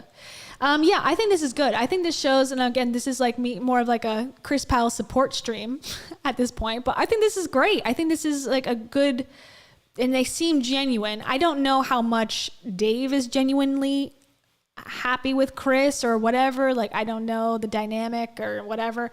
But you know, these 2 people seem to be like, they're handling the situation the best way they can. So I support it. I think it's a good thing. Okay, now they're teammates. Life is good. Look, I'll be the first to say that it's quite an unlikely friendship, but that's what makes this story so freaking awesome. And if there's a lesson that I learned in this, is not to write people off in life because of the stigma that society says you have to be toward another, especially in divorce situations. Of course, there has to be mutual honor and respect for both parties. But if it's there, okay, I'm sorry, I'm blind. But if it's there, you don't want to miss out on what could be an amazing friendship. So, I mean, bromance. I'm all for it. I think it's good. Also, this is kind of like random, but apparently Chris also owned a Bronco, but like a real Bronco, not a souped up custom Bronco like Dave owns. This is Chris going to college back in the day. So she likes men that like Broncos. And this is him. This is Chris as a child with his dad, who looks more like Michael Caine later in life. He still looks like Michael Caine. But doesn't he look exactly, he looks exactly like his son. It's crazy. He also looks like he's like the toaster strudel boy or something. Like he looks like a child, like actor or something. Like a child model. And did you know Chris was married before Heidi? No, he wasn't. I thought he was too because I had seen these on Google. But it's actually he was a model at one point. And he was also a bartender, barback, waiter, dog food rep, flight instructor, inventor. I will share my first invention sometime soon. I think it's amazing. Lawn aerator. Yeah, again, like I'm struggling to find things other than, you know, him being sort of on this. He seems to be sort of the guy who's like, you know, probably not super body positive. Like, you know, he's got a certain look in mind, a certain health in mind, and if you don't fit that standard, he probably thinks that you need to lose weight. Now, is there toxicity in that? Sure. But I mean, that is a theory on life, and he obviously is involved in fitness and in the health industry, so it makes sense that he would have those beliefs. Beyond that, I don't really find him to be super problematic. However, here's one example of I was like, this might be a little too far. He posted on Instagram or Facebook his kids' like rules or whatever, or things to do, chore sheet. So they got they have 15 minutes each station, which I guess is like all these things. Or no, I don't know. I guess they have a personal growth station. I don't know what that means. Then they got to do morning chores, make their bed, clean the room, put all items around the house away. See the workout chart. So they have a separate workout chart, what workouts they got to do that day. Then they got 1 minute of focusing on your breathing and shifting your attention inside. Okay. Coding. They got to go to code.org and do some coding. They got to read a book. They got to write 5 to 6 sentences about what you learned, what happened in the book, and share it with me. Must have good handwriting, or I will make you do it again. You must complete each song on your list, then spend the rest of the time practicing a new song. I don't know what Prodigy is. I don't know if that's like a joke or if that's like a lesson or something. Check your account and review your budget. 50% spending, 30% saving, 20% giving. I think that's a good one, probably. I don't know if you do it every day, but teaching kids about financial stuff, that would be helpful. I learned nothing. I learned save your money under your pillow, and don't trust anybody with money, and don't share your bank account with your family because they will take what they want. Sorry, okay, I'm getting too personal here. Make something cool and show it to me. Okay, that's cool. Earnings, you can do whatever you want to do. If you choose screen time, limit is 2 hours per day. So I mean, definitely. Okay, it's a math app. Okay, cool. Thank you, Trisha. Thank you for that. Again, not the world's worst idea. A little strict, I would say. I'm not a parent, but I think some structure's good. Maybe this crosses a line into like, okay, this is a little much for a, 8-year-old and a 10-year-old, but that's your kid. Like, you can do what you want as long as you're not like abusing them. I'm fine with it. Do whatever you want. Oh yeah, okay, I'll go back to this one. And this one I was a little bit like, all right. This reminds me of being skinny feels better than anything will. I don't know, what's that thing that they said like back in 2010, where it was like nothing tastes as good as skinny feels. Yeah, I got lots of sob stories. I'll save them for my therapist, so I can keep her in business. Sorry, I don't mean to like talk about myself. I'm just like, I had a rough weekend with family stuff, so it's like, I'm pissed about it, honestly. So I'm just like a little bit more ornery, as Dave would say, than most weeks. So yeah, you're not hungry, you're bored, shut the door. So, he's sending himself signs to not eat. This man is like a workoutaholic and super, super healthy. I don't think he needs a sign to not eat something. And especially his fridge looks filled with like healthy items, like, oh, yogurt, don't eat the yogurt. Like, oh my gosh. So again, like, is it the biggest deal in the world? No, it's not, but it's not something I would be like, that's a healthy thing to start doing in your household, personally. Oh, here's the dad. Doesn't he look like Michael Caine now? That backwards hat, that's so popular, huh? Okay, here's one. Remember, if you guys were here for the stream about Heidi, her tips, she gave out tips for the free boot camp, the 5-day free boot camp course, class, whatever group. And every day they give like a mindset tip. And the first one was chug or gulp your water. And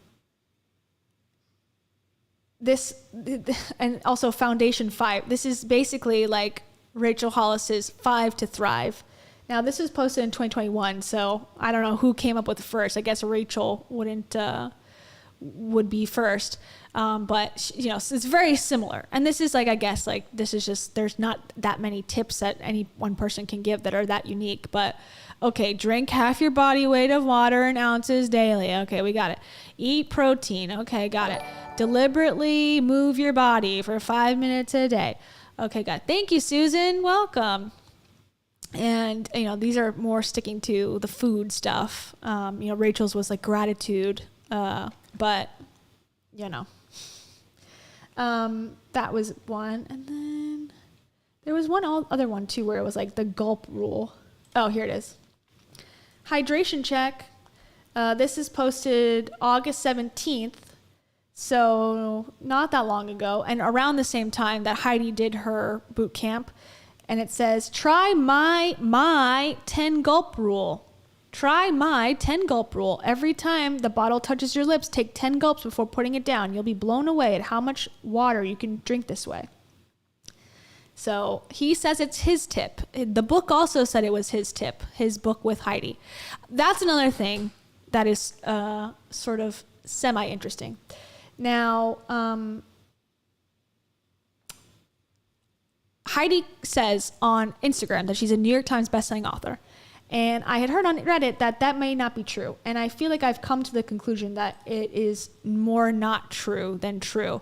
There's like a technicality type thing that I'm like, okay, you know, like, I guess I can see where she's saying that. Let's find it about. No, that's where I'm at now. So he's got a lot of media. A ton of media stuff. Chris Powell. So he wrote 3 books, 2 of which were New York Times bestsellers. Guess which one wasn't? Not to be rude, but... So he wrote this one, The 7-Day Carb Cycle Solution. Chris Powell's Choose More, Lose More for Life. And then the third, Extreme Transformation, Lifelong Weight Loss in 21 Days. The third one was not a New York Times bestseller. But... here's the technicality. The middle book, Choose More, Lose More for Life, was written by Chris Powell with Heidi Powell, who apparently wrote like the foreword, or he dedicated the book to her. And that's the one that was a New York Times bestseller. And that's the one I think she's claiming as her New York Times bestselling title, which she, I don't think, wrote. And someone said that they looked at the book and said that she did not write a word of it. So that would sort of like take away the New York Times bestselling author, you know, meaning if you did not write any part of the book. But she did write this book with him, but that one did not become a New York Times bestseller. So apparently her face, her body and face on the book did not help sell it anymore. Okay, so now let's start watching some videos of Chris. Okay, actually, hold on. One more tiny thing. This is his big thing. He's going to talk about it a lot in his interviews. And so we're going to talk about what he has said about the divorce and such. And he also is going to talk about like opioids. So we'll watch one video of her a little bit about when they were still together, and then we'll watch it after, because he sort of reveals the reason why they divorced. Not so much, but I think it's telling how he's speaking about it, but I think he speaks about it much more honestly, but without throwing her under the bus. I think she talks about it like as if, you know, they chose joy and just were meant to, you know, not work out. And it's sort of like he's being more honest about it, I think. So anyways, okay, this is Move 1 Million. This is his nonprofit. Basically, he's trying to get people to move every day for 5 minutes a day. And it's based on this Japanese tradition, or one of the Japanese emperors at one point in the 1920s had forced everyone to do this like calisthenic workout every day. And then they became the healthiest country in the world. And so he believes that like America should adopt this trend. Again, not overtly problematic, but sort of forcing people to work out is sort of, you know, on the line of becoming problematic. But that's his nonprofit. So he does stuff where he, you know, has his kids, and uses them to kind of promote this. He does it in a lot of schools. Like he's doing this with the school. His kids are there on the stage with him, showing them the workouts. So, you know, I think kids should be left alone to be kids and not being part of any sort of program whatsoever. But, you know, at this point, it's like at school, I can understand it somewhat. And apparently he wrote a song called like You're the Hero or something that he does for this. And I haven't been able to find it, but he wrote it and composed it. And it's part of the fitness nonprofit thing. And this is the website. And apparently it's an app too. I guess it's less than 3 minutes a day. And he'll do this different routines. It's like a whole, maybe this has the song in it. So the first move that we're gonna do is a slow head roll to the right. So it's gonna look like this. A nice slow, the center. That's what we call the star lunge. Oh yeah, here's the song. Hopefully I can play it. And it's pretty inclusive, I think, for, you know, everybody. They have kids, different ages, different abilities. I think he genuinely, the way I read it, is he wants people to move.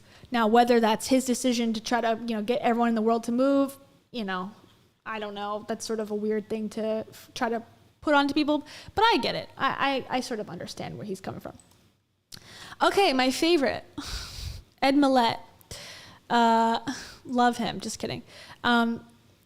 If you want to know who the heck Ed Millett is, Camellia on YouTube, Cam, who I do Cringefluencers with, she just did a whole video about who Ed Millett is and like his scammy ways. But anyways, he brings people out to his luxury mansion, one of the many that he's got in the area, as he'll tell you. And he interviewed Chris and Heidi before they broke up. And I think it shows, you know, it shows them interacting, which I think is important to kind of get how they interacted. But then, like, I think we should watch a little bit of the aftermath, because I think, like I said, he does sort of disclose some stuff. So here we go. Welcome back to Max Out, everybody. I'm Ed Millett. Today we're talking transformations, and I have been chasing these two for, I don't know, a couple months probably, right? To be on the show. And so these folks to my left, you definitely recognize them. For 5.5 years or so, they were on ABC hosting the show Extreme Weight Loss, and they've turned into fitness icons. You can tell if you're watching the YouTube version of this from looking at both of them. They're two of the fittest people that are married together in the history of the world, and making me feel very out of shape to start out the show today.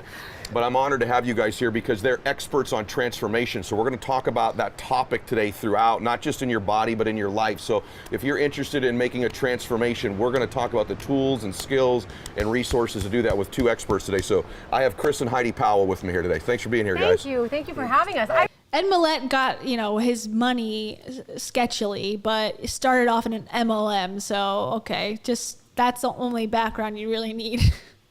World Financial Group, he was, you know, upline for.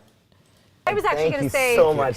This really is a dream come true for us. Awesome. And awesome. I was going to say, you make us feel out of shape. Like, look at you. Stop it. You look amazing. We've been doing this off camera. They've been trying to make me feel better about myself for about a half hour, everybody, Well, just so you know. We've been watching you for quite some time, and you really are an inspiration for all of us. Thank you, so, man. Yeah. Well, you've done that for me for, I mean, I've Okay, Chris, I'm losing my respect.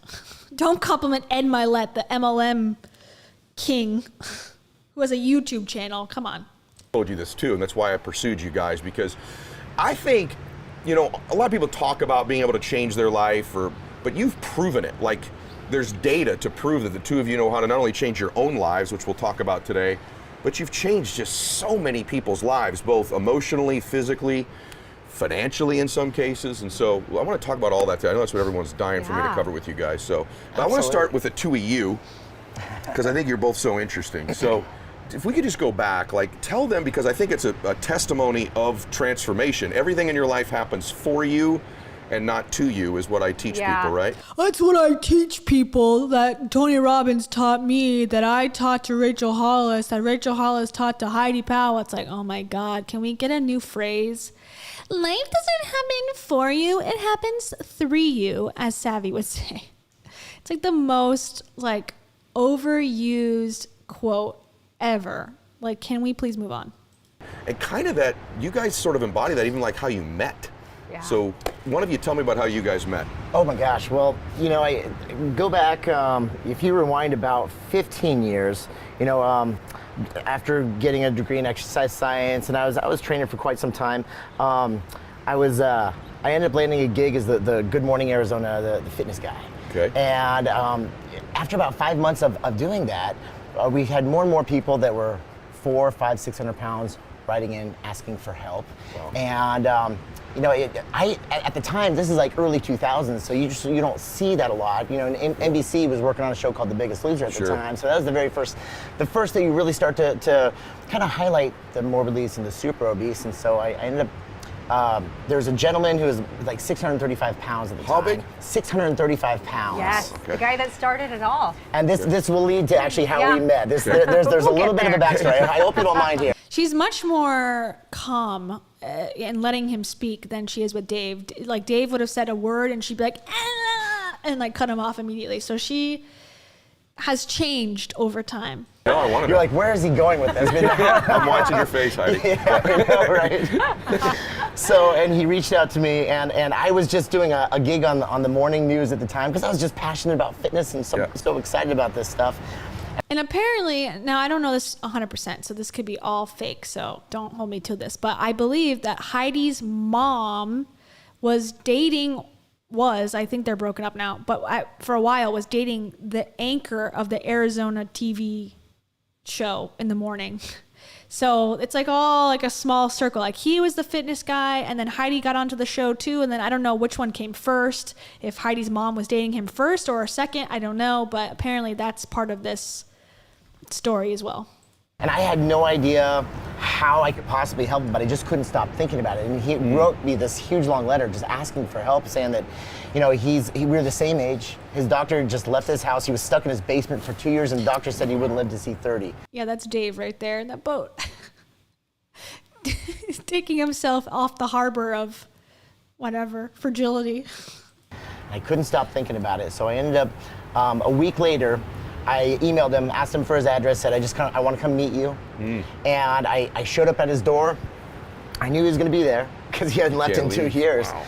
And we sat down, we started talking for like 10 minutes. I was like, dude, this guy's a bro. He's just awesome. Great sense of humor. He was just trapped in this 635 pound body. Wow. And I said, dude, I have no idea where this is going to go, but I'll be back on Tuesday. And so I showed up every other day for 2 years. Oh my gosh. He ended up losing 400 pounds and became my best friend. And in the process, and it was just the most incredible experience for both of us. And at the time, so he lost the weight, and once he had actually lost the weight, you know, he had all the skin. His teeth were rotted out. He had Coke bottle glasses. So I reached out to some of my doctor friends, and I got him 5 surgeries for the skin and got his eyes done and his teeth. And the guy he looked like a model. And so I'm about to date us here. He ended up posting his before and afters on MySpace. Remember MySpace? And it went viral. Within 2 weeks, we were getting hit up for Oprah and the Today Show in 2020. And so it was this crazy whirlwind. This is back in 2005. I was making these systems that would stack all of your meals in there. There's a timer that would go off every 3 hours and it would tell you to eat again. Okay. So it's a cool concept. Yeah, sure was. But I'm not a businessman. I'm just a trainer out there just trying to help a bunch of people. So I saved all my money. I sent it over to a factory in China, not knowing what I was doing. I ended up purchasing 12,500 units. I borrowed a lot of money. The container ends up... He apparently, I don't know if he tells it in this interview, but he apparently borrowed $200,000 from people, and whatever this business he's talking about failed after his success of like helping this guy and getting like exposure, and you know, didn't work out. So now he owns or owes people a lot of money, and that's what led to him living in his car. Making it over here to San Pedro. I'm standing there as it's coming off the docks. They open up the very first cardboard box, and I pull this thing out, and it was just trash. Oh no. And I lost it. I literally crumbled. Mentally, it broke me because that was all of them. It was a couple hundred. It's probably about $150,000 that I'd saved up as a trainer.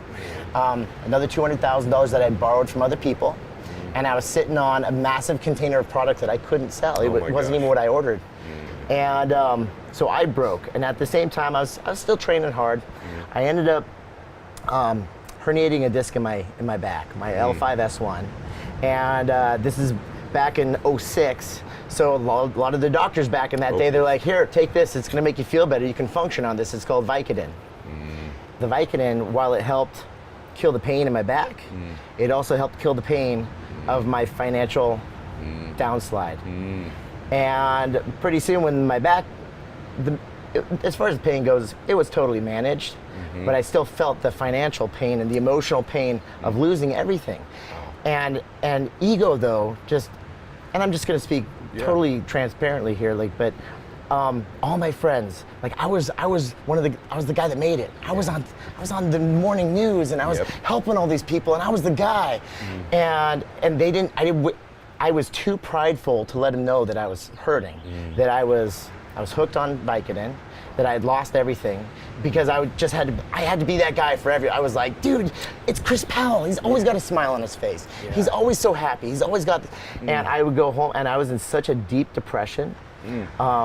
And I was using opiates to numb that pain. I ended up, after 2 years. I gotta say, like, I don't know. I feel like, to me, this came off as like very real. You know, like at least he's admitting that he fucked up, and he's not like, but it made me the guy I am, and now I'm gonna sell you this course. Like, it just seems like a guy who, you know, to me, maybe I'm just being soft. I don't know. But like when I hear this, I'm like, I don't hear like him trying to mislead in any way. He's like being honest, like he got hooked and he was like in a bad place, and you know, to me, I'm like, okay, like that's a genuine story, and I think someone could hear that and go, all right, like if this guy sort of bounced back and got his shit together, like maybe I could, you know, my situation, I could get off of, you know, opioids or something. Like obviously not just by watching the video, but you know, I don't think it's as what's the word? I don't know, like performative as a lot of these other gurus are. Like Ed is, in my opinion, and Heidi is. And losing everything, I lost the roof. Everyone's like, this is boring. This is boring. Okay, let's watch a little bit more, and then we'll watch the divorce stuff. Over my head, and so I had to move out of I was crashing at my buddy's condo. He told me one day, he's like, dude, you can't stay here anymore, because I couldn't afford to pay him. I lost everything. I was paying for basically every dime I could make. I was in $250,000 in debt. And I was hooked on painkillers for 2 years. And I haven't shared that part of the story. Man, I gotta be honest with you. I'm listening to you. First off, one of the things I've always loved about you is your vulnerability. It's one of the things that makes people connect with you. I just want to acknowledge. Shut up, Ed.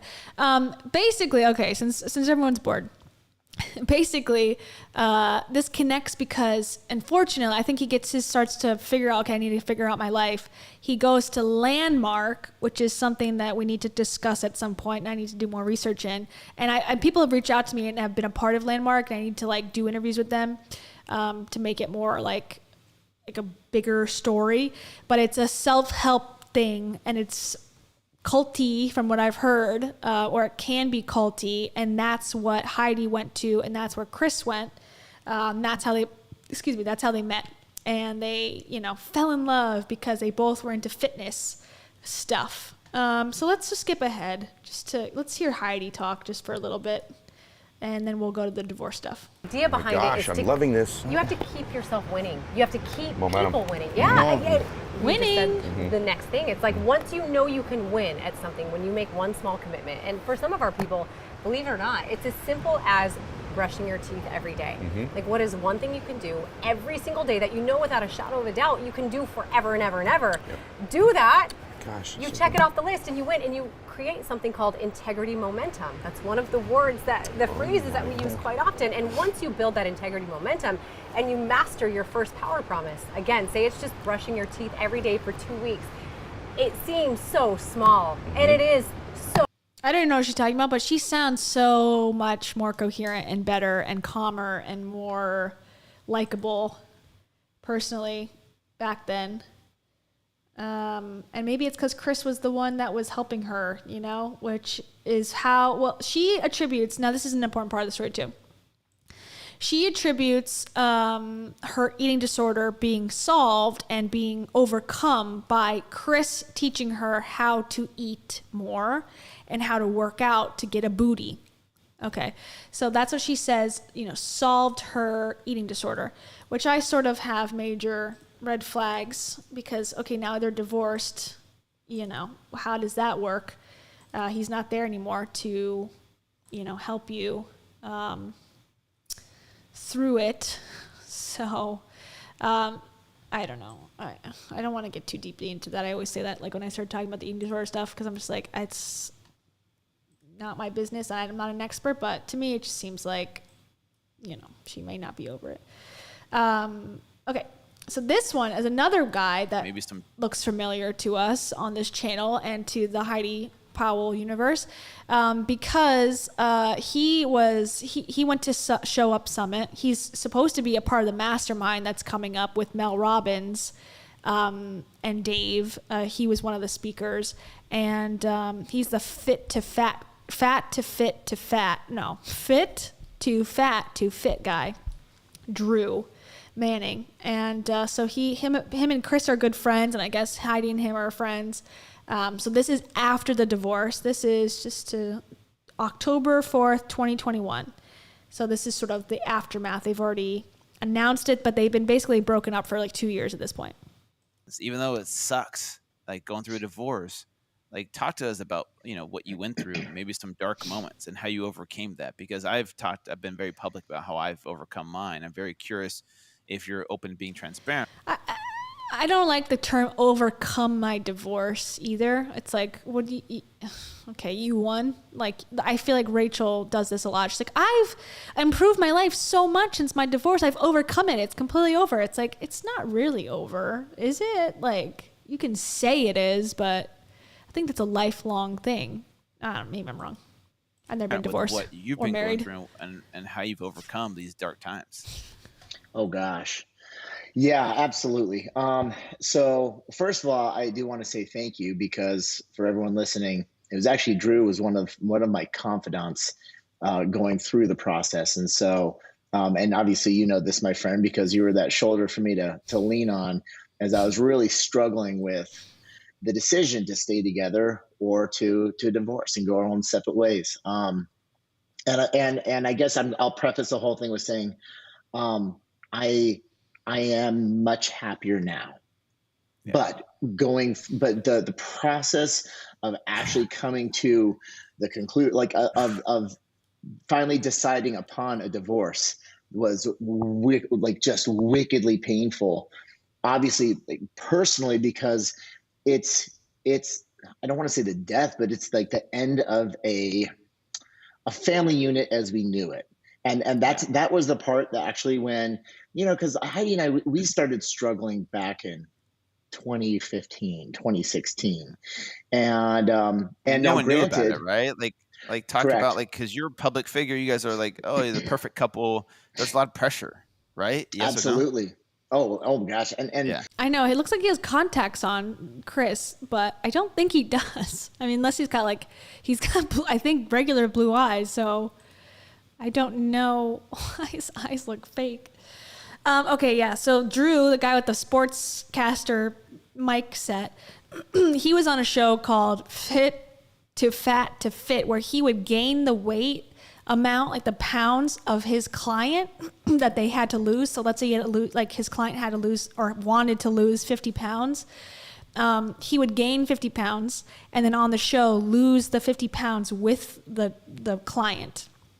So interesting concept. I don't think it was as nearly as popular as Extreme Makeover Weight Loss Edition. That's the name of the show, and that's his thing. Now I thought Drew Manning, when they first talked about him, I was like, oh, the guy from football, like the NFL player, but no, it's this guy. And I'll also, so they have it. So it's basically saying we were having problems since 2016. They secretly started the divorce proceedings, I guess, in 2019, and they announced it to the public several weeks before Heidi met Dave in 2020. That's the public story. Also, be fully transparent is like some of that pressure was also one of the reasons that we stayed together longer than we should have. Yeah. Again, look, I'm not saying it's right. I'm not saying it's wrong, but there is all kinds of external pressure from family, from friends, from social media and media, because we were branded together. It was Chris and Heidi and Chris and Heidi. And at the same time, our personal relationship was falling apart. But that's also when we started to go to see these therapists to see if there's any way to kind of like heal what was breaking. And so I don't know if it's this interview or another one. I've watched so many of them. He said they went to 7 therapists in 3 years, he said counselors. So I don't know if that's Danielle, yoga, breathwork counselor, life coach. It's hard to tell these days with these people. But he does say, therapist at one other point. So 7 in 3 years. That's a lot. As someone who's a big proponent of therapy, that would take a lot of, I guess I don't have the money to do, try whatever one I want, but they were putting in effort to fix it. So it seems, So that's why even on social media, if you go back and see my posts over the several years that we were struggling, there was actually long periods of time where I wouldn't even post about her, but then there was also these moments, these beautiful moments where I would actually do a tribute to her, and because there were so many shorter periods of time in that where I had hope, where it was oh my gosh, maybe things can work out. Maybe she, we are made to grow together for the rest of our lives. Maybe this is the what I need to be in.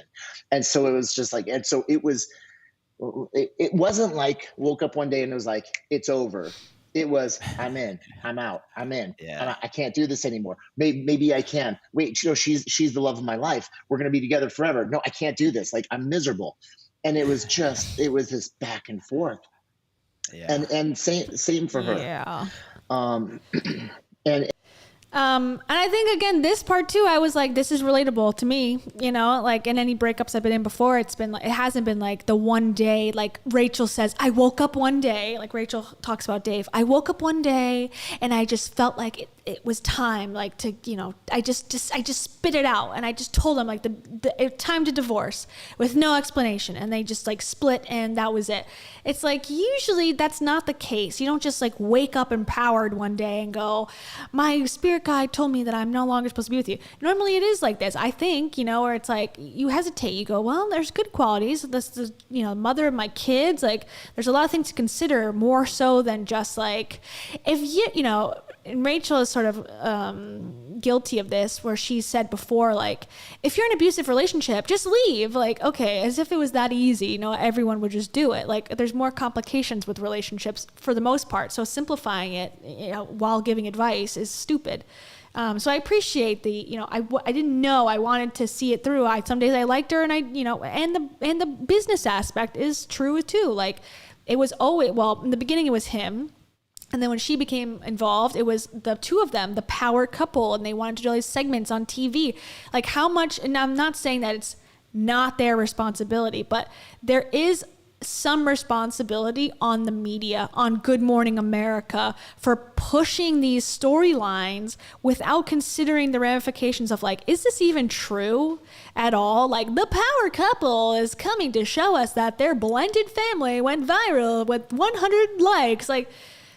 That is free advertising, so there is incentive to pursue storylines like that. But at the same time, it's why are they promoting this shit all the time too? It's it's a toxic cycle of promotion and PR, and I don't know. It's so weird. Same thing with, if you are in the Hilaria Baldwin lore at all, there's a lot of that too. Before she got caught pretending to be Spanish. She was on all these talk shows doing all these promotions for products and being, this correspondent for E. And it's why are you giving this person a job? Why is this person special? I don't know. I think he's being truthful is what I'm trying to say. And so that was the hardest part about it, was just, there was it for years. It wasn't yes or no. It was maybe.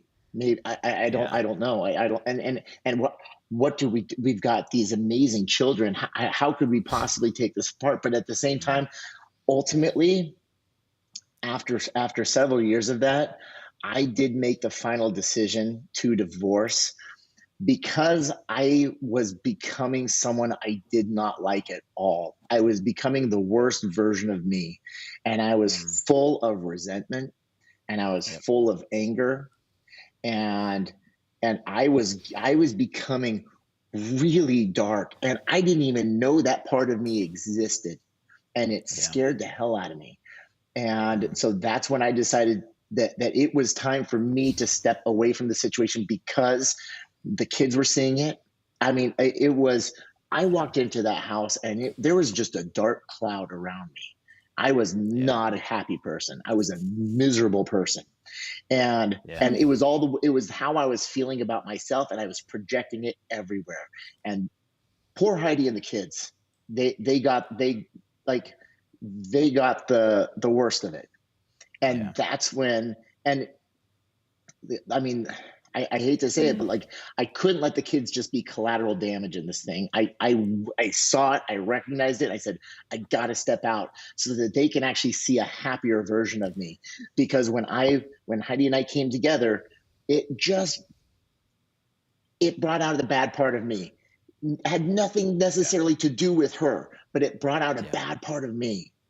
And so I had to step away. And then, but then of course it was, how do we make the announcement? How do we tell everyone? Because we'd been so branded together, we built so much together. As far as, oh man.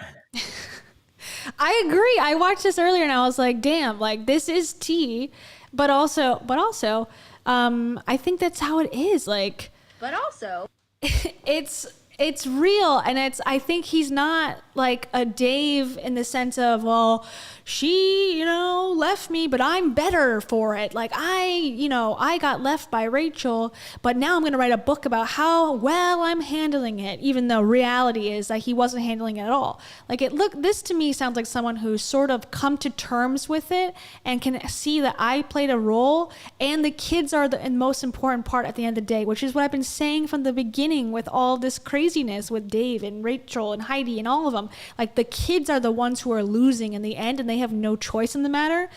And I feel like at least he is, whether he can control what goes on in the house, when he's not there, he can't.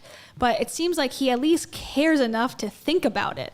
Like Heidi will say, I'm the best mother in the world, and then put her kids twerking on Instagram, or put them, fighting, or put them, about their medical issues on her live streams. Like, okay, that's her saying something and not following up with the truth. Like her actions are different than her beliefs. Dave too, he'll do a tea time with Noah book to profit, but will he see his kids very much? No, not really. Or he'll, I don't know, whatever happened in January, something went on, I'm not sure, but it just seems like he's not really making his kids, he uses his kids for content too, and not really spending quality time from what he shares on Instagram. At least Chris, it seems like he's taking responsibility, like I wasn't showing up the right way, and so I fixed it by leaving Heidi, and it's not her fault. I think that's great. I don't know. I think that's great. and I know it's like, and it's easy for people to say, well, how could you care about, a bunch of people that you don't even know? But I do. There's a connection with the people who follow me. Like those are the people who, hey, they're the reason that my show was on air for 5 years. Those are the people that I've committed to serving for the rest of my life. There is a deep relationship there, and I care about them, and I care about the trust that we have. And so it was hard to open up to that, to a darker part of what was. I would say on the spectrum of problematic, Chris is at the very low end. Now, I will say he is on the scale because he's involved in like toxic, weight loss shows. So I think that there could be an answer for that coming in some period of time, or some awareness of that stuff. But when it comes to the Hollis first, I think so far, the ones we've talked about, I've not talked about Derek because he's like more of like not even a public figure whatsoever. So I don't think it's fair game necessarily to cover him deeply.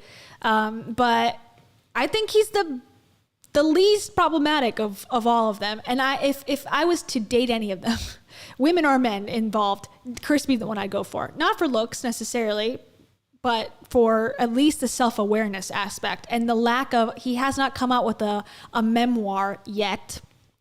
He hasn't come out with a self-help book yet. He's stayed in his lane. He sticks to his message, and he doesn't steal ideas from what I can tell. He seems to try to come up with his own concepts at least, or he doesn't, he didn't take Heidi's, like he's been doing the same thing as he started with. And it sounds like, I don't know if I think he talks about it later, that he started 3 businesses after Heidi and him broke up because he was like, I'm going to show her I can make money. And I don't really know what that means. I'm trying to put it into context of like what that means exactly, but it almost seems like she didn't believe that he could be successful after they divorced, that she was somehow bringing in the money for them, which I find odd. And I'm trying to figure that part out. So if you have any insight, let me know. What's happening in my personal life. And so then finally, when we did make the announcement, obviously, and Drew, you've been there, like you're terrified about just the ramifications, and you don't want to hurt people. You don't want to let people down. But at the same time, it's like, how long can I keep going? Yeah, that's it. And how long can I continue this this downward spiral before like something bad happens? Let me tell you, the last year that we were together, when I was in this like really dark place, I had a blood pressure cuff on my desk, and twice a day I had to take my blood pressure. Dude, I eat chicken and rice and broccoli and protein shakes and greens all day long. I work out every day. Should be healthy as a horse, and I had chronically high blood pressure simply because of the stress I was putting myself through. Oh, dude, any given day it was 160 over 120. Any given moment of the day. Yeah. And so, and sure enough, after the divorce, after it was clean, after we made the announcement and everything, my blood pressure came right back down, and my body started to heal itself, and I started to be happy again. I started to feel like myself. I started to find my voice and my passion. But hey, dude, it certainly was. It's called Heidi-itis. Gives you chronic blood pressure issues. I mean, I get high blood pressure watching those live streams, so I can imagine being married to someone who's like, okay, let me tell you about this and that. It's like, oh my God, can't deal with it. I mean, again, I don't have a crush on him. How dare you say that? I have a boo thing, okay? Boo thing, my boyfriend. But I like people who, may not get it right every time. You can't be perfect. You can't. There's not going to be one person that I ever cover who or ever talk about or ever see that's going to be like, wow, he hit or she hit every single thing I would want to see in a person. You can't do it. Even in myself, there's things I don't like about myself. And it's like, even me, perfection in a bottle. Like, that sounded bad. But, it's like everyone in your life, there's going to be something that you're like, oh, that's not my ideal thing. But on the spectrum and in comparison, I can't, say like, oh, wow, he's really laying it on, lying here. Or he's trying to, I don't know. I'm trying to see it negatively or be critical. But you got to give people credit where credit is due. And I feel like unless he's a great actor, he seems genuine to me. It wasn't easy because there's a big mess to clean up, but it's, but, so true. But best of all, the kids get to see a much better version of me. And also because they're not dealing with the interactions between me and Heidi, which God bless her, like, hey, she's great. We're friends. We really are. We're good. Yeah. She's happier. She's found someone that she genuinely loves, and they've got a great relationship. And so dude, things are so much better now. And of course, when you're in that position, you're like, I have no idea where the future is going to take me. I don't know how or where I can find happiness, even though you find it within. But it's like, oh, that's nice. Well, where is it? Because it certainly ain't here right now, right? But you're like, how will I ever be happy again? Will I ever feel purpose and meaning and fulfillment? And I can tell you, were there times?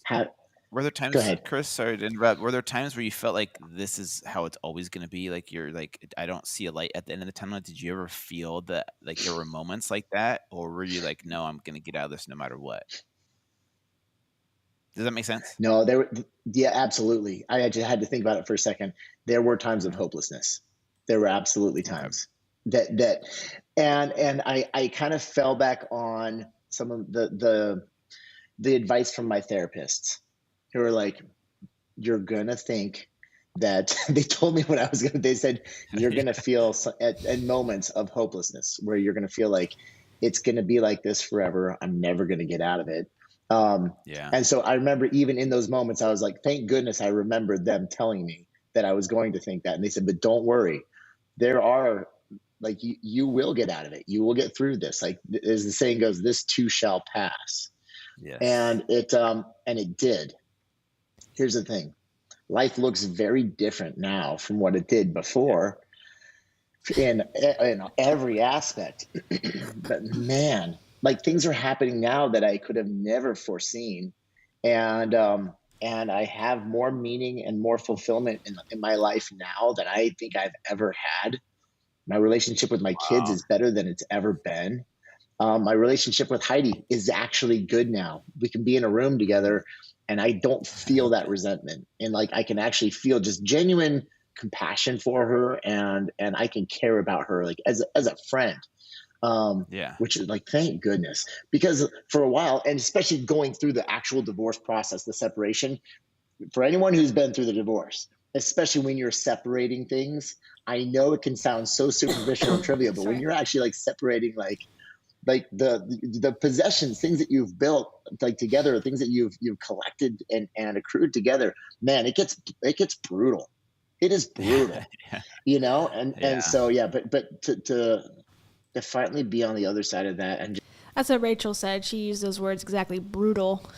But the funny thing or the interesting thing about that is that Rachel, you know, when she posted the announcement that they were getting divorced, it was like, but we're choosing joy in our divorce. But, you know, we just decided that we were just like two different people and we're choosing joy. And then later on, it was like, you know, when she was over or she just decided that Dave was the enemy, then it was like, oh, divorce has been brutal. Our relationship is, you know, our divorce lawyers have been rough and it's hard and it's tiring. And it's like, oh, okay, now you're entering the real world where it's not just like sunflowers and rainbows and choosing joy over all else. It's like, yeah, the real world is real.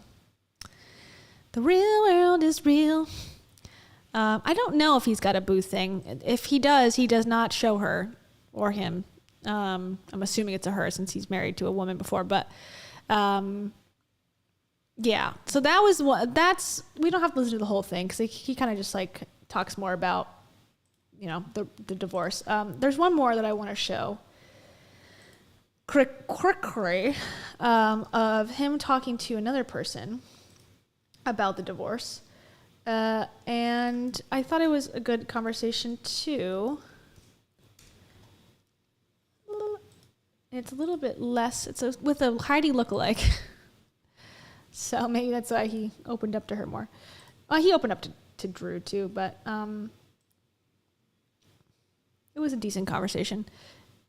Let's see. And then after this, we'll watch the latest Dave and Heidi, and we can compare. Compare the two.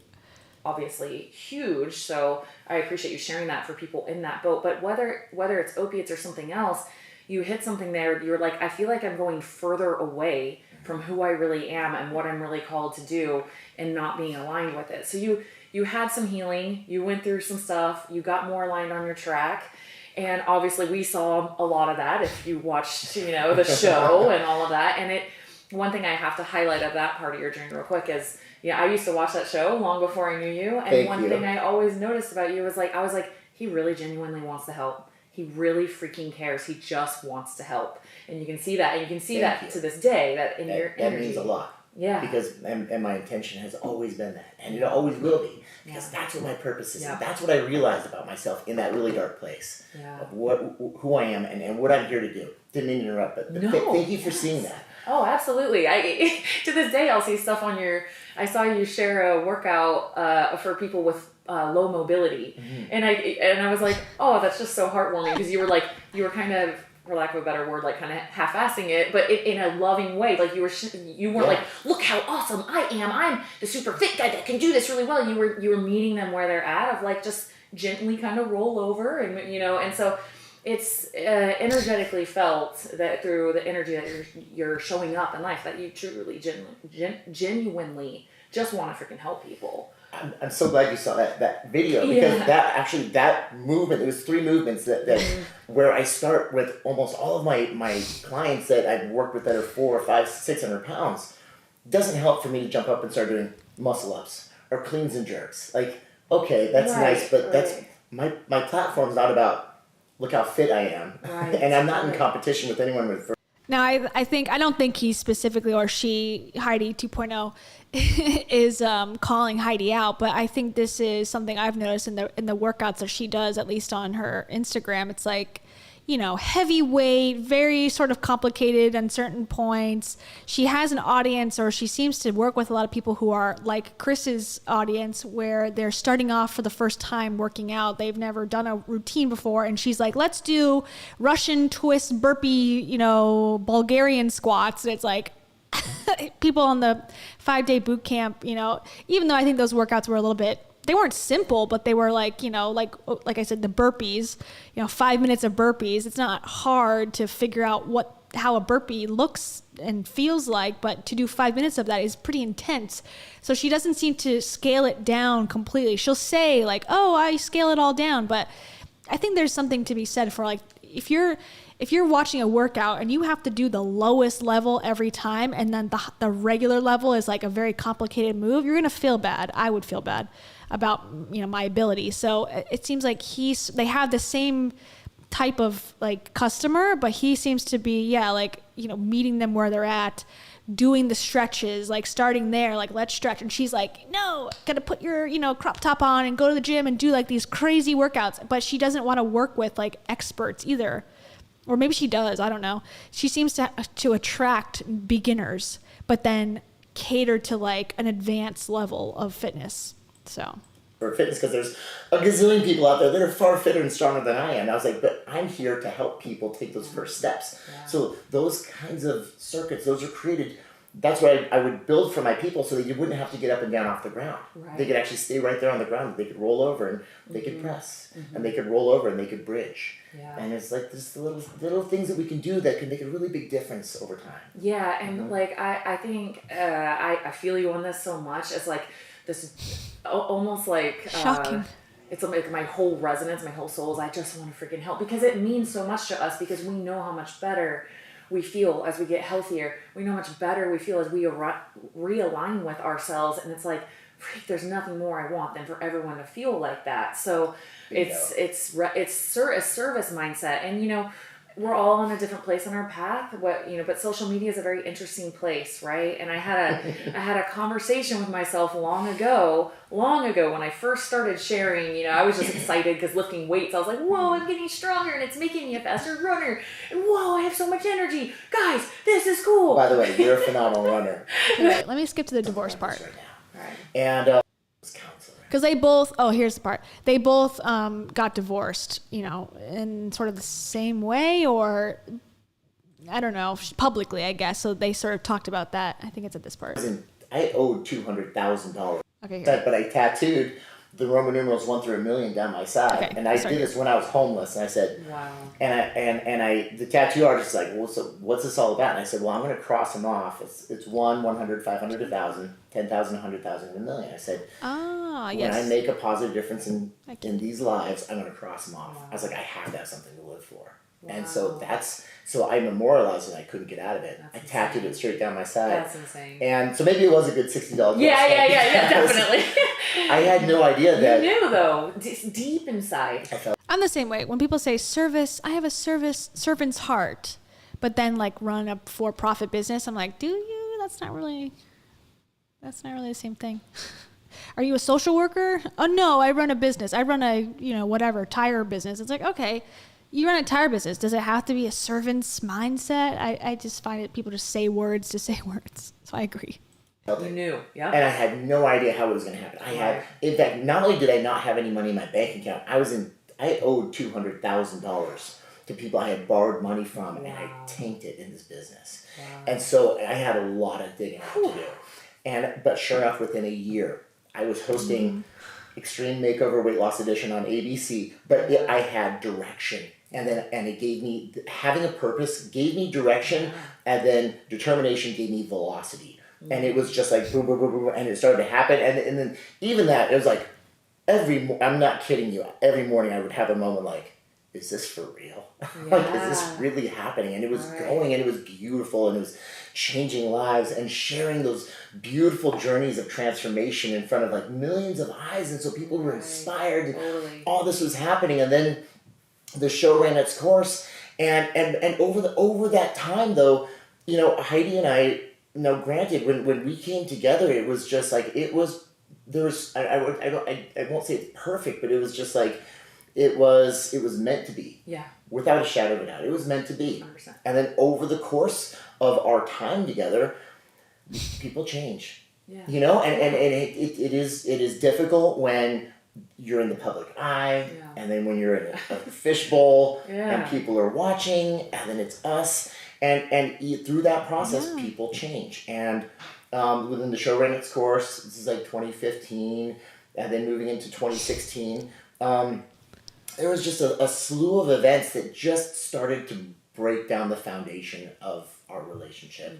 And from there, I started to become, and I can only speak to my part in this whole, in the whole process, but like, I started to become resentful, and I started to become angry and bitter. And that trajectory that I was on with that direction and velocity, it got pulled much more into, it wasn't me, it was like protect. And I just started pushing everyone out. And it was, and I started to get upset with her, and angry with her, and bitter with her, and it's just feeling lots of resentment. And then it was like, okay, let's try to work through this. And it was counselor after counselor after counselor after counselor. We went through 7 counselors in 3 years, you know, and I wasn't getting any better. And again, I can only speak to my part here. And I found that resentment growing, and the more that grew, the more it pulled me off my course, and the more I lost myself. Yep. And it's really wild. I feel like between my homelessness times, getting a tattoo down my side, having laser-like focus. When he said this, it was like homelessness or Heidi, and the little carrot goes towards homelessness in his life. Like, you know what's worse, being homeless or being married to Heidi? Being married to Heidi. Focus on my purpose. I regressed over 6-7 years, and I found myself in it was actually I thrived for a couple of years, and then I started regressing. And then again, having been through a divorce, there's just so many reasons why you don't want to. Right. For the kids, it's for everything we've built, and of course, when you're in the public eye, it was like, and we were Chris and Heidi, and there was this brand together, and I'm like, oh, I can't even imagine. What? I don't know either. And we can kind of wrap this part up because we sort of heard the whole thing. He just kind of goes into more detail. But he did, okay, here's how that happened. Heidi was crying in her car on her Instagram stories, probably like a year ago or so. And she said, you know, I'm just thinking about Chris and everything, like, of course, to her Instagram followers, which is totally appropriate and not creepy and weird. But she's like, I just can't believe Chris left me. And she didn't say that in those words, but she was insinuating, like, I would never have chosen to get divorced. Like, it wasn't my choice, and I'm just sad about it. And so she made these, like, a series of posts. So then people were going to Chris's page and like tagging him or like, you know, commenting and like, why would you break up the family? Heidi's so beautiful, like, you know, the internet. And so he made a response and said, you know, I did choose to divorce Heidi. She did something that was unforgivable and something that I can't and tried to get over for a long time and couldn't. But it's never been said what it actually was. But I found one video, and I've watched this video before. I don't know if we've watched it on this channel before. I'm not going to play the whole thing, but I did write down certain time codes. that gave us some clues. And I don't think, it doesn't reveal. It's not deep tea. It's not strong tea, but it's like, you know, it's there. This is when she pretended to be like the Vogue 73 questions with the celebrity thing. She made it herself, but you know, whatever. This is the concept. Oh. Hello. It's Heidi. It's me. I'm here to ask you 70 questions. Okay, this is in 2021. This is already, they've already secretly begun divorce. No, sorry. What year is this? Hold on. Let me not say that if it's not true. 2019. My God, not even close. 2019, but they had already started the divorce conversation at the very least, if not already proceedings into like, you know, splitting. They kept it secret for a year is what they said.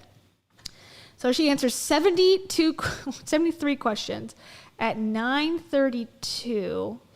Oh yeah, here. This is sort of like, again, made me like Chris. Made me love him, want to be with him.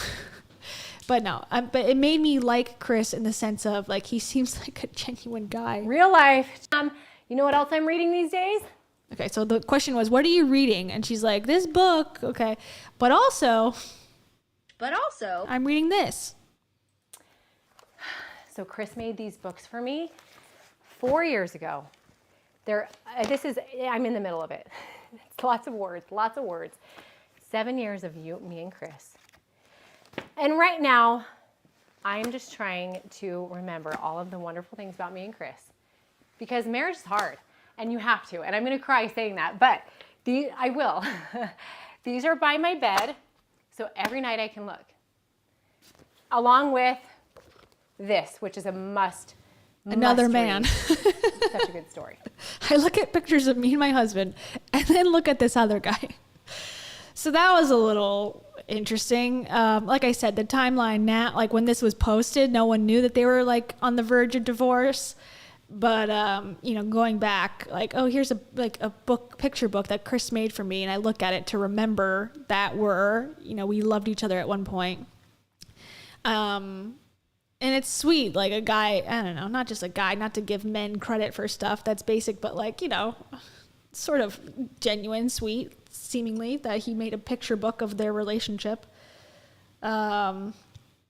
Okay, that's one. And then this is another one, 1358. It is the sport. That's actually how I tore my ACL 3 times. Twice on this leg, once over here just recently. 37-year-old cheerleader coming at you. Biggest dream?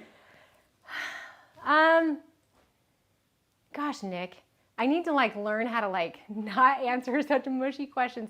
My biggest dream is to be in a loving relationship where somebody loves me as much as I love them. That's my dream. Again, sort of,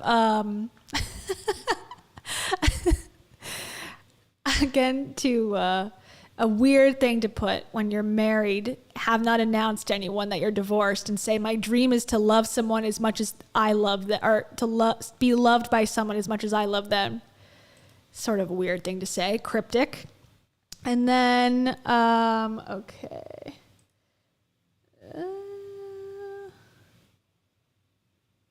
When she's in the bathroom. Those were the 2 big ones, actually. The other one was about something else I'm working on. So those were the 2 cryptic things that kind of showed. Oh, she said, oh, no. Frick. I didn't write that one down.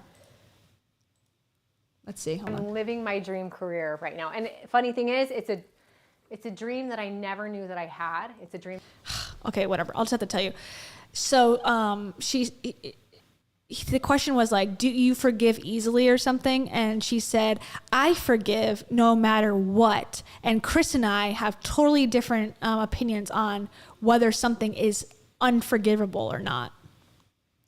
So that was sort of like, ooh, spicy. But again, doesn't really reveal much other than like more speculation. So it's not worth showing up if I didn't write it down like a dummy. Okay, now we're going to end the night. We're going to end the night on a high note at the Nut House. And just for the record, I'm like pretty morally against calling anything the Nut House, simply because I'm back in Arizona. I don't know. I've been to the nut house, I think is what she's referring to as the mental institution, not myself as a patient, but, you know, with my dad and seeing him in that state and seeing a lot of the people there.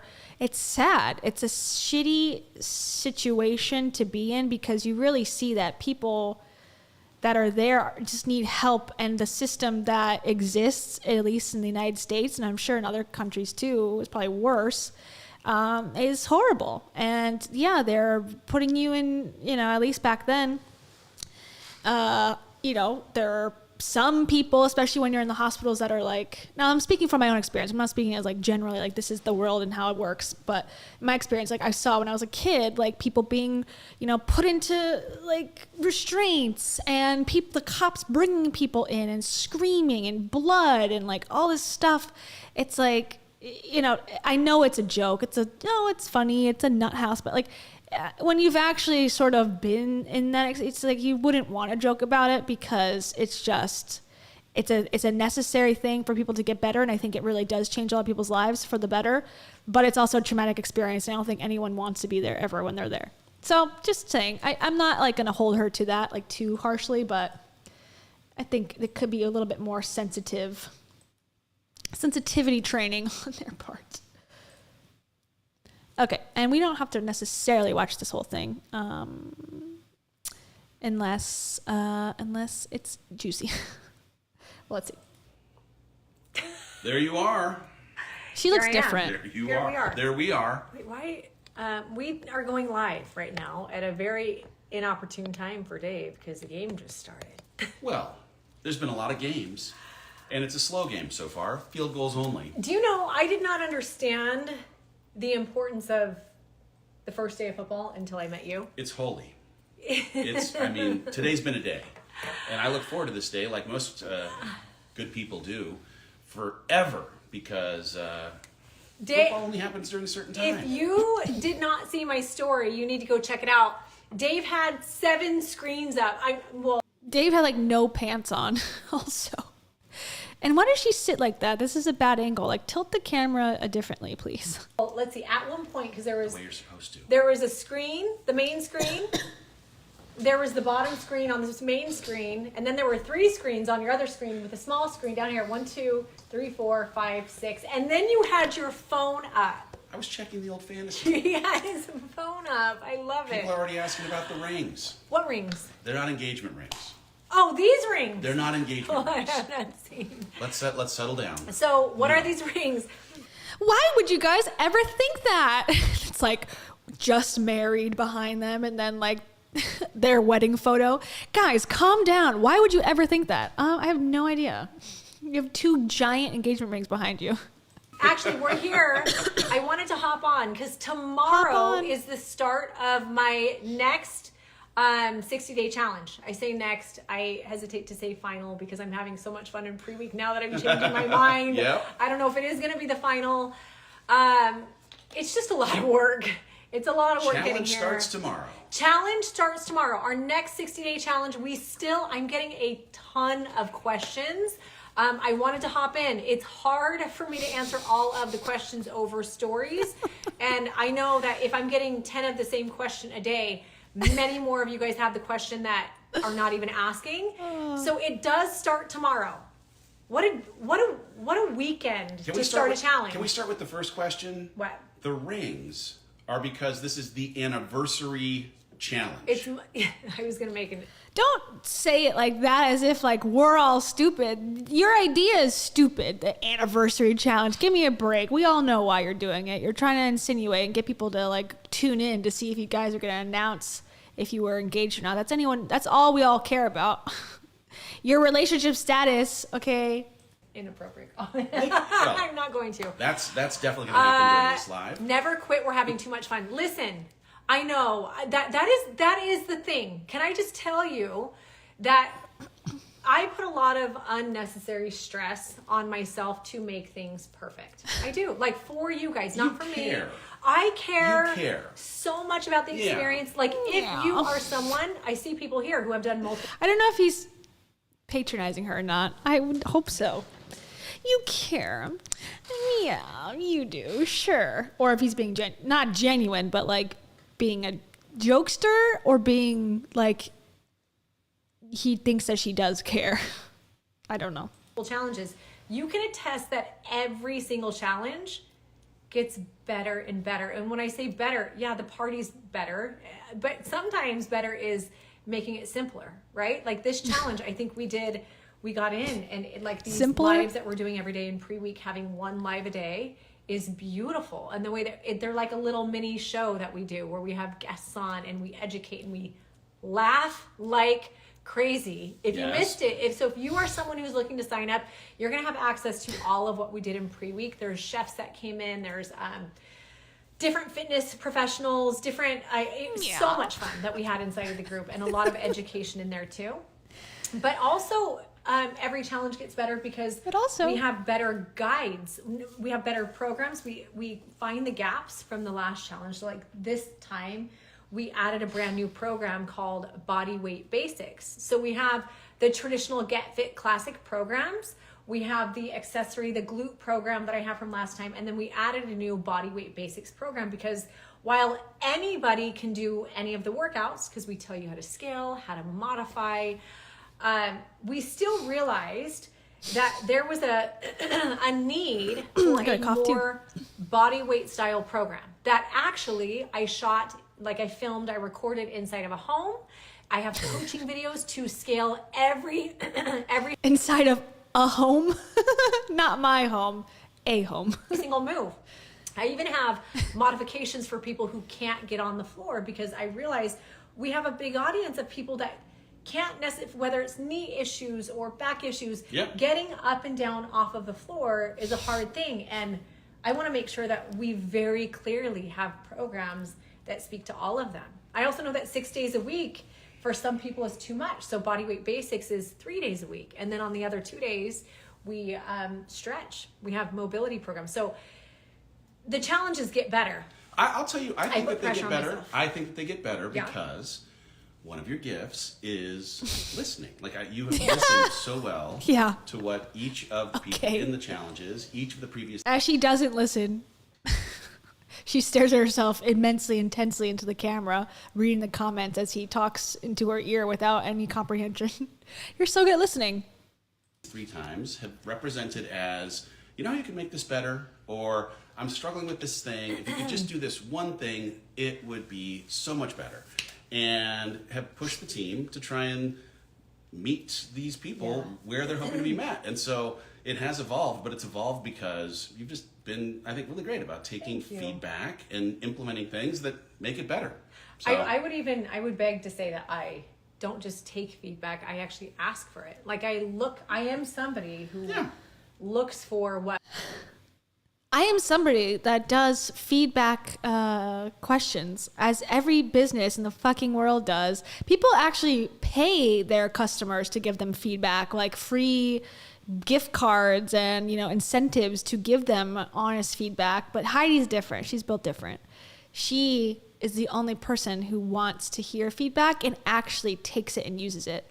Because, she's definitely not blurring the lines between who she is as a person and her business. No. That's not what's happening. She's going to tell us how she's different. That might not be right. Sometimes that's not a good thing. It's a strength and a weakness. But I like it because then I can provide a better service. And listening to people's weakness. Why I called it my final challenge. The work and the pressure that I put on myself to have something be what I know it can be for you guys is a lot. But then once it's created, like now we're in the pre-week and we are having so much fun. And all of our hard work is now paying off in the way that hold on. There's Colleen. Oh, there's a bug on the door. Those are the random ones. It's simpler. Like we're showing up each day and we're able to have fun. I'm seeing the inside of the community. For those of you that are there, there's so much joy and excitement and happiness and gratitude for what's been created. And so it's awesome to see like some of the posts in there about the new Body Weight Basics program and some of the guides that we have. Okay, people are asking, we're not engaged. No. We're not. Should we get those out? I mean, for the love of all things holy.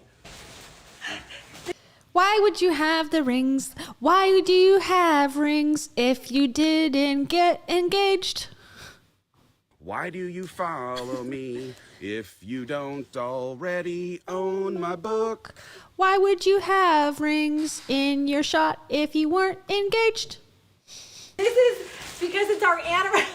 It's because it's the anniversary challenge. We've been doing challenges for 1 full year.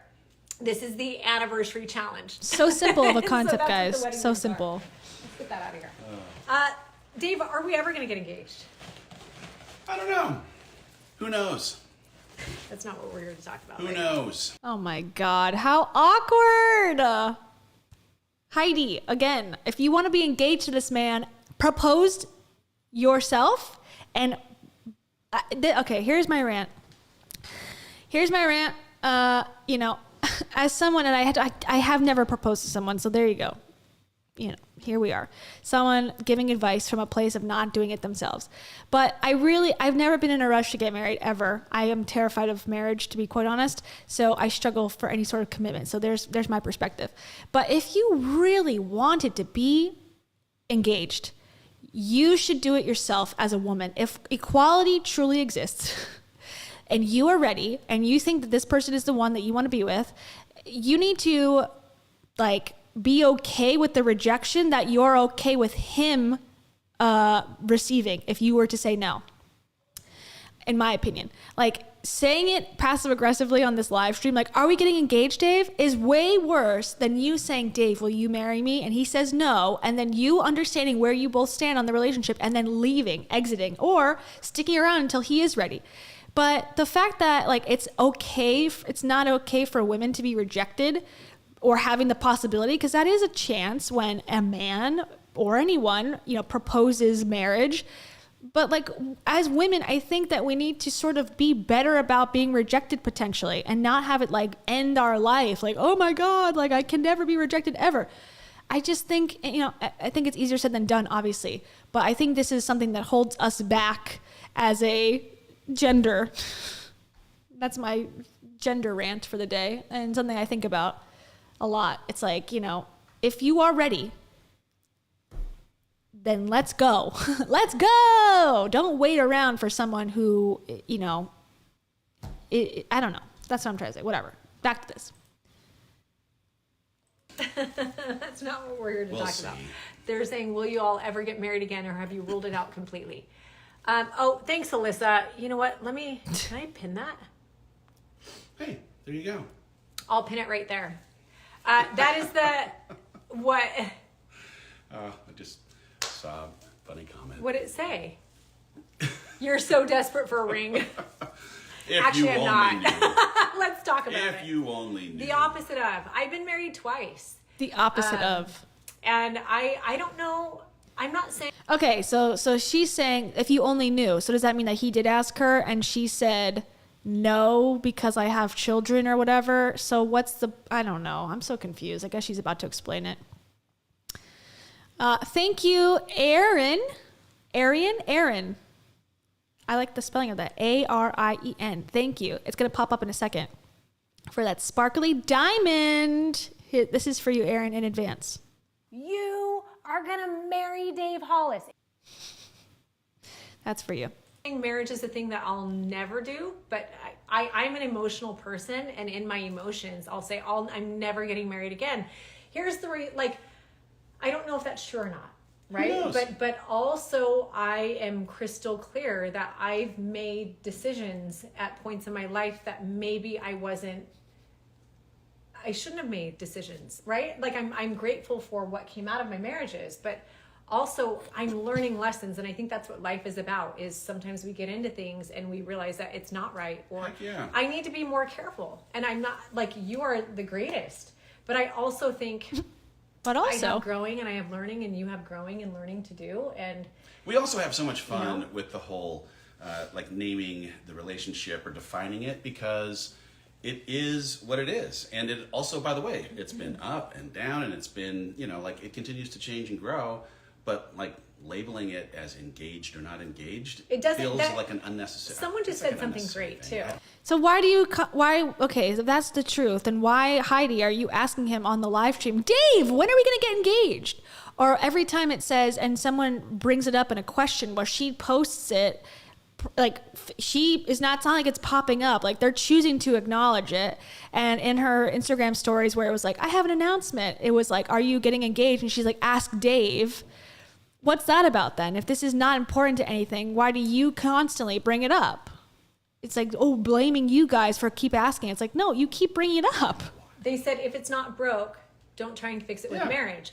I agree with you. And then I also agree with if it's broke, don't try and fix it with marriage. Like, I don't think marriage or kids or a dog or a new house or anything fixes Leave anything. Jeffrey Like, alone. No material thing that you can do, like no step you can take.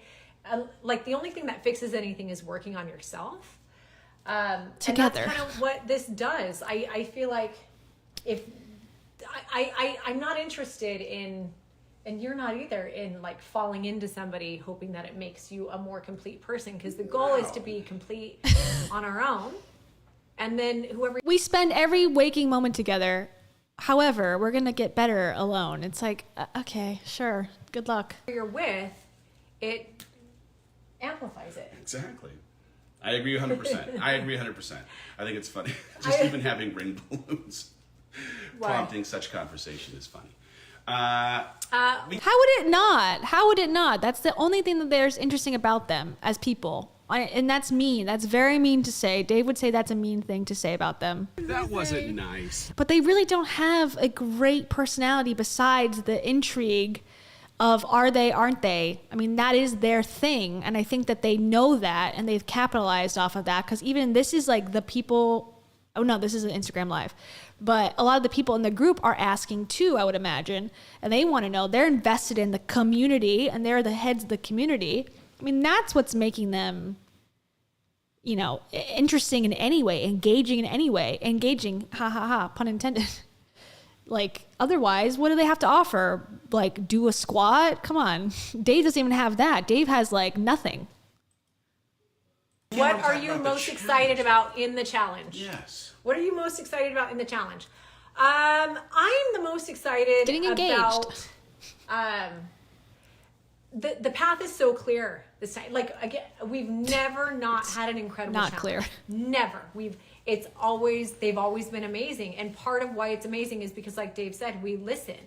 And I'm excited for people to, inside of the challenge, to see in them what I see in them, for them to get a little glimpse of it, for them to start to realize that the power and the magic is actually in them, not in me and not in anything else. And that's what I believe is so great about these challenges is we spend time with the group. Yeah, we talk about diet.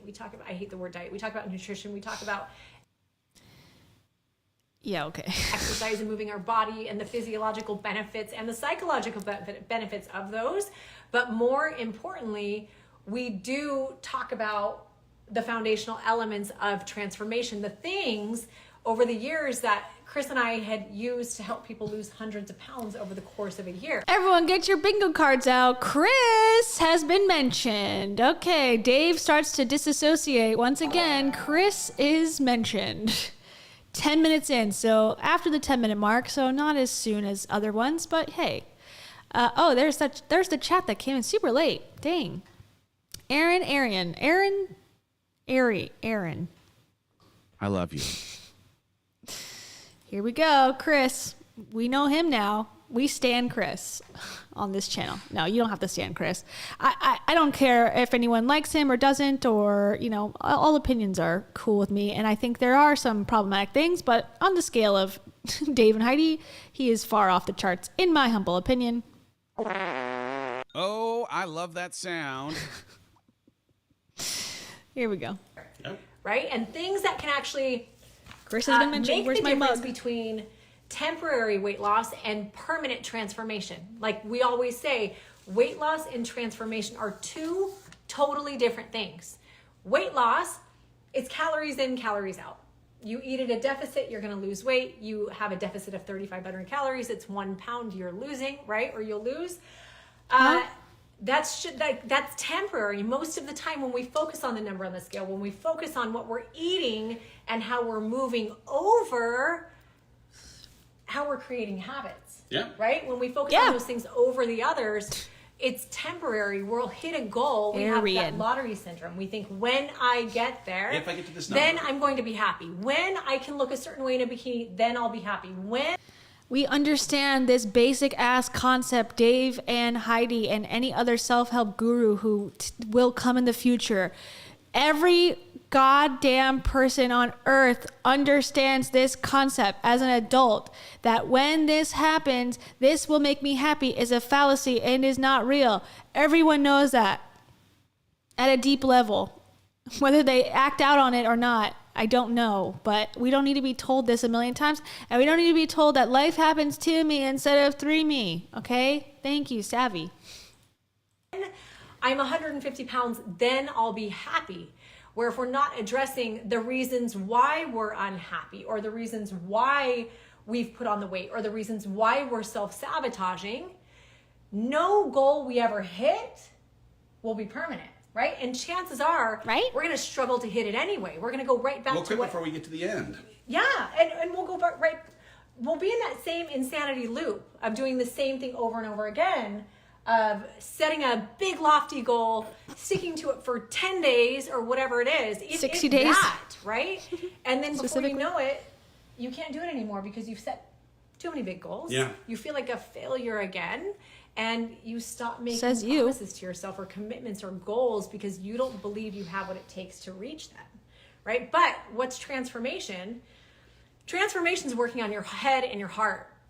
Transformation, they are the things that we weave in to behavior change and habit change. Yeah, we gear it towards physical fitness. We gear it towards health because that's our profession. That's what, and when I say that's what Chris and I have done for years, that's what I brought to this. I say us, meaning me and Chris, not this douchebag. But you can literally take the secrets that we teach. You can take those teachings and you can apply it toward relationship or career or anything. And I believe that's what makes this challenge so different. I think also is the community. The community to me is what am I most excited about? Like, this has been a place that invites you to come exactly as you are. You're having a good day. Great. You're going to be celebrated and encouraged. This is a community that encourages anyone who has $250 to join exactly as they are, but make sure they have that $250 plus more like you'll be more liked if you bring $5,000. Encouraged. You're having a tough day. You're going to be welcome in the midst of your tough, told that you are okay, normal, good enough, just as you are, and will be helped, whether it's walking alongside, holding hands, or with the resources and tools that live inside the portal until you get back up on your feet. And so he seems like this is a script that he has been forced to read in some sort of captive video. Like, read this script. He seems like he's read this a million times. He's done. He's over it. That's the vibe I'm getting. So I don't know, like in a world where there's a lot of not great spaces on the internet, this is an exception to that rule. And it's just been amazing because these people, they see each other for who they are, and in that are invited to see themselves as already good, already whole, already worthy of whatever it ends up being that they are pursuing in life. And I've been a huge beneficiary of it. What makes this community different? There are a lot of people online. A lot of you guys message me and I block you. I don't agree. It doesn't fit my vibe to ever judge or be mean to somebody. Cool. Never. Good for you. I just never will. I don't understand it. Like, I understand. Okay, let me break it down for you, Heidi. The reason that I do it, and I can only speak for myself, is because it helps me process things that are going on in my own life and feelings of non-belonging. Every time there's something like this being advertised to me, feeling like disdain and disgust for it. But then being told it's this amazing space where everyone loves each other. Same thing with MLMs, like being in an MLM conference, everyone's like, everyone loves you here. But then being a sort of like I don't know, a normal person that's not totally gullible, I can see that those things come with strings. Like, oh, the love of this MLM comes with me selling at a certain high number, or me, selling my friends on the product. And same with this, like this comes with strings attached of, I have to pay my money, I have to worship Dave and Heidi and never ask, any sort of questions or give any, negativity in this space. And I find that to be problematic. And I think analyzing it and judging them very harshly, I'm not hiding behind a keyboard myself. I'm not messaging her. I did email Dave one time asking him for an interview if he was interested. And I feel like it was very professional. So, I guess sue me, but I don't, DM Heidi and say horrible things to her. But I think analyzing their behavior, it does help me understand where I stand. And then having people who also agree makes me feel validated. So that's where I'm coming from. And the judgment is based on, if you don't judge, you are being misled in a million ways. And if you're not discerning all the time, you're going to be screwed in your life. So judgment, if people are going to watch this potentially and go, wow, what a fucking hater bitch, I'm going to go support them double. And that's life, baby. Like, you're going to get people who don't like you. You're going to get people who do like you. And the people who don't like you are never going to probably like you. But that's why I judge. It honestly helps me. So, sorry. Once again, I just wanted to answer that for her. Understand that people who are mean or who judge are really sad people. And for that, I have compassion for those people, right? Like, I can't. Bitch, that's a judgment. What are you talking about? Oh, my God. Let me go back for a second. She's like, I don't judge anyone, but anyone that judges me is a sad person with a sad life. It's like, okay. Again, too, it's like, you're putting this information out there. So it's basically like, okay, here's an example of a physical thing. I put a white piece of paper. Thank you, Just Becky. Just Becky says, I'm so inside of this that I got lost. Yeah, well, we're with you. We're with you, Just Becky. Turns out you can have a full life without putting it all on social media. Dave said it first. Unfollow me. Thank you, Just Becky. I appreciate that. But let's say, for example, put this in a context of like, you put a white piece of paper, a big banner outside of your house, and you leave it there. And then not only do you put markers and paints and different things outside, you also say, I'm a Libra, I'm blonde, I'm this and that. You put all this information next to the painting, and then people come around and start to like do their own, like, let me like do my own drawing on the paper. I don't know, this is a stupid example. But if you're putting the material out there for people to comment on, you're putting your information, loads and loads and loads of information out there to the world, as if you're writing a book. I mean, the amount of content that these people produce is astronomical. You're putting that out there to the world. By saying that I don't understand people who judge, you're saying in the universe that you think exists, the only way to consume this content is with adoring love and adoration for me. That is narcissistic. I understand putting myself in this position on this live stream. People are going to think I'm insane. I get that. I understand that people are going to think I'm a negative bitch and that like I'm crazy, and that's okay. I'm like accepting that reality that a lot of people aren't going to understand it. And they need to do the same thing, in my opinion, to actually become more like realistic and I don't know, like just have a basic grasp of understanding. Because if that's true, like, okay, what she's saying, like, if I don't understand people who are mean, okay, what if there was a person who was like, and people do this on the internet and say, all women deserve no rights. Women deserve to be put into prisons. Now that's an opinion, right? Now, if I'm going to judge that and say, no, that's wrong. Okay, is that okay?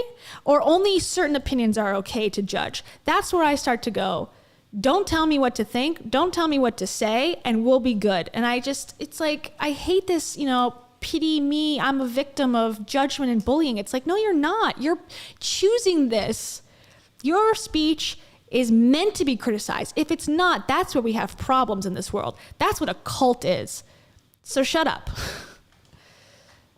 Okay, sorry. Let me hear about my sad life. me go back just a tad. Okay, here we go. Sorry, everybody. People, and for that I have compassion for those people, right? Like you. Yeah, she has so much compassion, I'm sure. I don't agree. I don't. It doesn't fit my vibe to ever judge or be mean to somebody. Never. I just never will. I don't understand it. Like, I understand that people who are mean or who judge are really sad people. And for that, I have compassion for those people, right? Like I can't help but read some of the comments and be like, man, I feel bad. I don't know what they went through as a child to be someone who feels happy trying to make people sad. And because of that, because I don't understand it, and because I don't care what anyone sees to me, but I see the way that other people are treated in this world. Again, here we go. I don't care. I have no feelings. I don't care what people say to me. I'm above feeling bad for criticism. Okay, sure. That's denial. I feel bad when people say, I don't like this, I don't like your opinion. Like, yeah, it's like, oh, I wish everyone in the world loved it. But I know that that's not possible. So that's like living in reality. I wish I didn't have to work ever a day of my life and I could just be a millionaire and go on every trip possible and live forever. That's not reality. So just because I wish it was true does not mean like, okay, I'm going to just manifest it, womanfest it.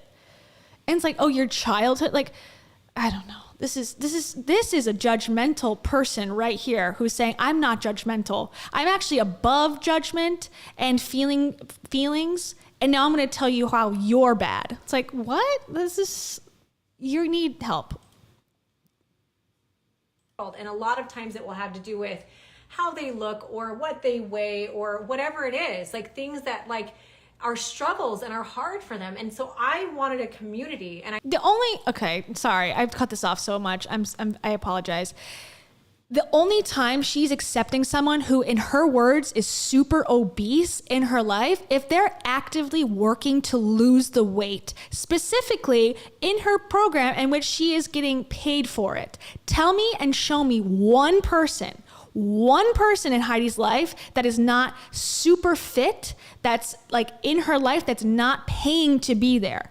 I'll wait, as they say on the internet. Show me one person who fits that criteria and I will never stream again. No, I'm just kidding. I won't do that. But seriously, the people she's saying like, oh, I'm so concerned and caring and compassionate about this, people who are of different weights. It's like, yeah, when they're giving you money. Right? Like, that's the truth. And be honest with yourself. God.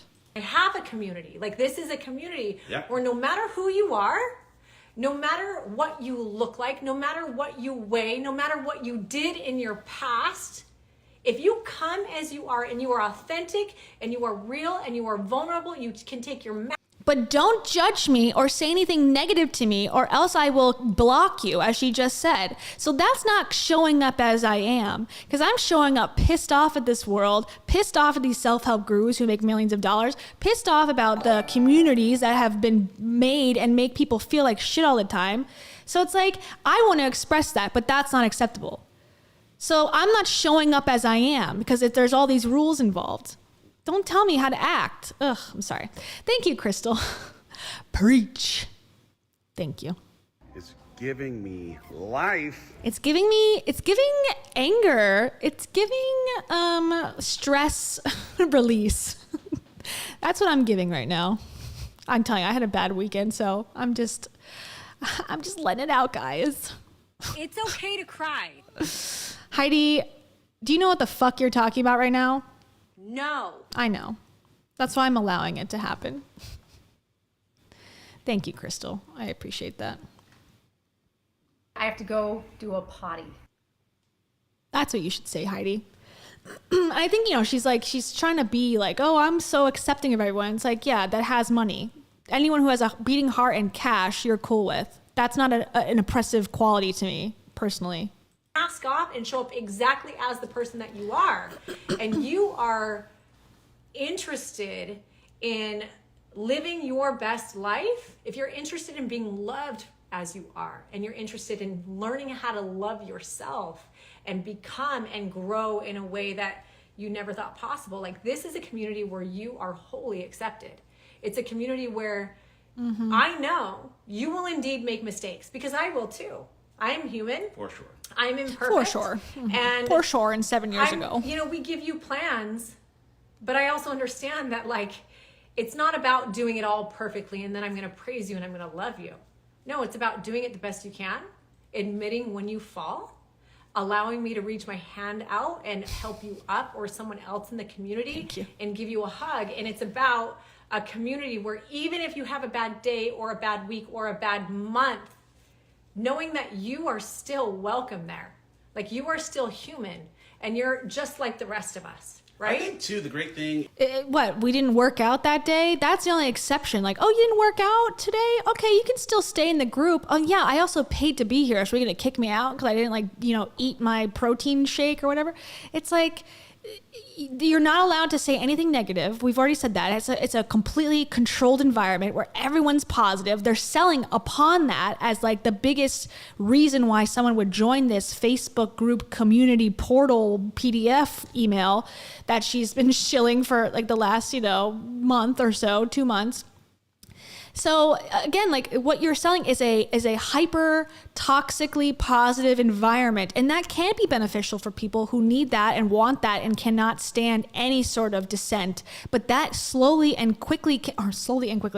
quickly can become a cult. That's what cults are. Never like say anything against the ruler, never say anything against the group. Like, I'm not saying that's what they're running right now, but that is the same concept, and that obviously has negative effects down the road. That's all I'll say. Is when you do enter the space with a willingness to own the stuff that you're working through, you go from feeling alone or broken to feeling normal and human, because you're immediately encouraged by a bunch of people that are going through the exact same things, the same feelings, the same shame. Ironically, that's what the Reddit thread does for me, and snarking communities does for me too. It's like, we're all pissed off at certain things in the world, and like, we're coming together to talk about it and discuss it. Now, the difference is there's no pressure to do that in a paid, I think, expensive paid environment. So actually, I think the snarking community is a lot better than this fucking community because it's free to do. And I can go on Reddit right now and explain myself, and 10 people are going to say, oh, I understand that. Or, yeah, well, have you thought about it this way? And there you go. It's the same thing. So, and it's not paid for. Again, like, whatever. I'm sorry. Same whatever it ends up being. And there's, I don't know, like, just at a basic human level, I think we all are interested in knowing that we are not alone in our struggle or alone in the things that we're processing. And that is something that just exists inside of the community in a really, really beautiful way. Yeah. Yeah. There's some good comments. I'm assuming one of the comments that came through was about what if we already missed pre-week in the lives. I think Alyssa or someone had commented back. If you miss pre-week and you miss the lives, you're going to have access to them. So if, say, you join before tomorrow or by tomorrow, you'll have access to everything. Everything we did in pre-week, you'll have access to. I saw what Alyssa said. I think it was Alyssa. Someone said the lives are for fun. Alyssa. So pre-week is a bonus. While I call it a 60-day challenge, it's essentially, it's 2.5 months is what it ends up being. And we sometimes keep it open for a little bit longer. But we give you 9 weeks of programming. We give you an entire bonus pre-week. And bonus pre-week every single day. Bonus I had pre-week. a new guest or two on our little show that we did. And we gave you tips for success. There is so much light and positivity. And it's the kind of a thing where if you get in tomorrow or tonight, use that as like a, hey, when you want to kill time, they are like podcasts, really great, powerful podcasts. There is not one live you'll listen to where you won't feel super inspired to be a better person. There's not one live that you would listen to. Well, them making chicken in the kitchen is going to make me feel like I want to be a better person. Give me a break. Where you won't have practical tips and tools to take away. Now that goes to Jenna Shaw. You said, what's your best tip for a first timer just getting started? Quit. This is for a first timer. Don't do and it. for an old timer. For those of us who have been around doing these for a long time, but especially for a first timer. Gold nugget rule. It is so important. If you are starting something new, if this is your first time doing a challenge, have grace with yourself and understand that anytime something's new, Why are you screaming? You're going to also? feel overwhelmed. You're going to feel new. You're going to feel like you're not good, right? Because that's how we always feel when we start something new. It's Not like true. A baby learning to walk for the first time doesn't just stand up and... You guys are all babies that have never walked before. It's like, I thought this was advanced level, you know, beginner to advanced. Start walking. No, they get up and they fall, and they get up and they fall, and they stand, and then they're up for a little bit longer, and then they fall. So inside of a new community. Do you know that people breathe in and out as well? Do you know babies stand up and fall back down sometimes when they're little? Do you know they don't have teeth when they're born? Yeah, this is a really great self-help concept. You have to expect that it's not going to go perfectly. You have to expect that you're going to struggle a little bit. This is why that community aspect is so important. And also... Heidi claims in an email that I got today that there's 1,000 members of this live community. So that would be $250,000 in profits, or at least in revenue, if that is true, and if everyone did the lowest tier with no add-ons. If you can I don't know if it's true or every not. time you're in the community, every time, I want you to think, what is one gold nugget that I can get from today? Yeah, you're going to see 50. You're going to open it up. You're going to see all these posts, all these, and you're going to be like, which one? Do I have to do them all? No, you don't have to do them all. In fact, you shouldn't do them all. Pre-walk. It's like, I always say, it's like a big toolbox, and we're going to keep giving you tools. But every single person is on an independent, unique journey. And what my favorite thing about community is that everyone's independent. I need in my toolbox to get to where I want to go, and what Dave needs in his toolbox, and Jenna, what you need in your toolbox might be different. So we should never compare our journeys to somebody else's. If you get in there and you're like, wow, okay, this is an amazing tool. Yes, I see all of these things, but this one right here is speaking to me right now. If I can just grasp onto this, implement this into This booty squirrel is really calling to me today. My life, if that one gold nugget implemented consistently over time would 100% make a massive change in your life. Even on a weekly basis, like what's one gold nugget? What's one thing you can do today that will help you be 1% better than you were yesterday? And that is something in our life. And isn't this she's been saying this 1% better thing every day. Isn't that a concept that like someone else has created that she's just like taking, like as they all do, and just using now as her own, work? Like, oh, everyone just be 1% better. It's like, not like a guy's whole career is like saying that. Lives and in the community, we reiterate a lot. It's let go of, get rid of the pressure that you got to do it all perfectly. Or you have to do it all. You don't have to do it all. That's the thing. And this is a great comment from Mariette. Yeah, man, like this is $250,000 for 6 weeks. She's done this 4 times in a year. Okay, so you got to think like it's up to like $500,000 at this point. I mean, maybe we're the dumbasses, really. And I've been saying this, and I hate to be like nihilistic, and I'm not usually nihilistic. I mean, I am, but like extreme nihilism comes out sometimes. It's like all of the concepts that I was taught as a child to be a good person, cooperation, empathy, letting people have their moments, and being a team player, and working hard, and, studying, and all these things that, and having people get their fair share, and fairness, all those concepts that you learn in kindergarten. Caring about someone, not just wanting money not being the most important thing.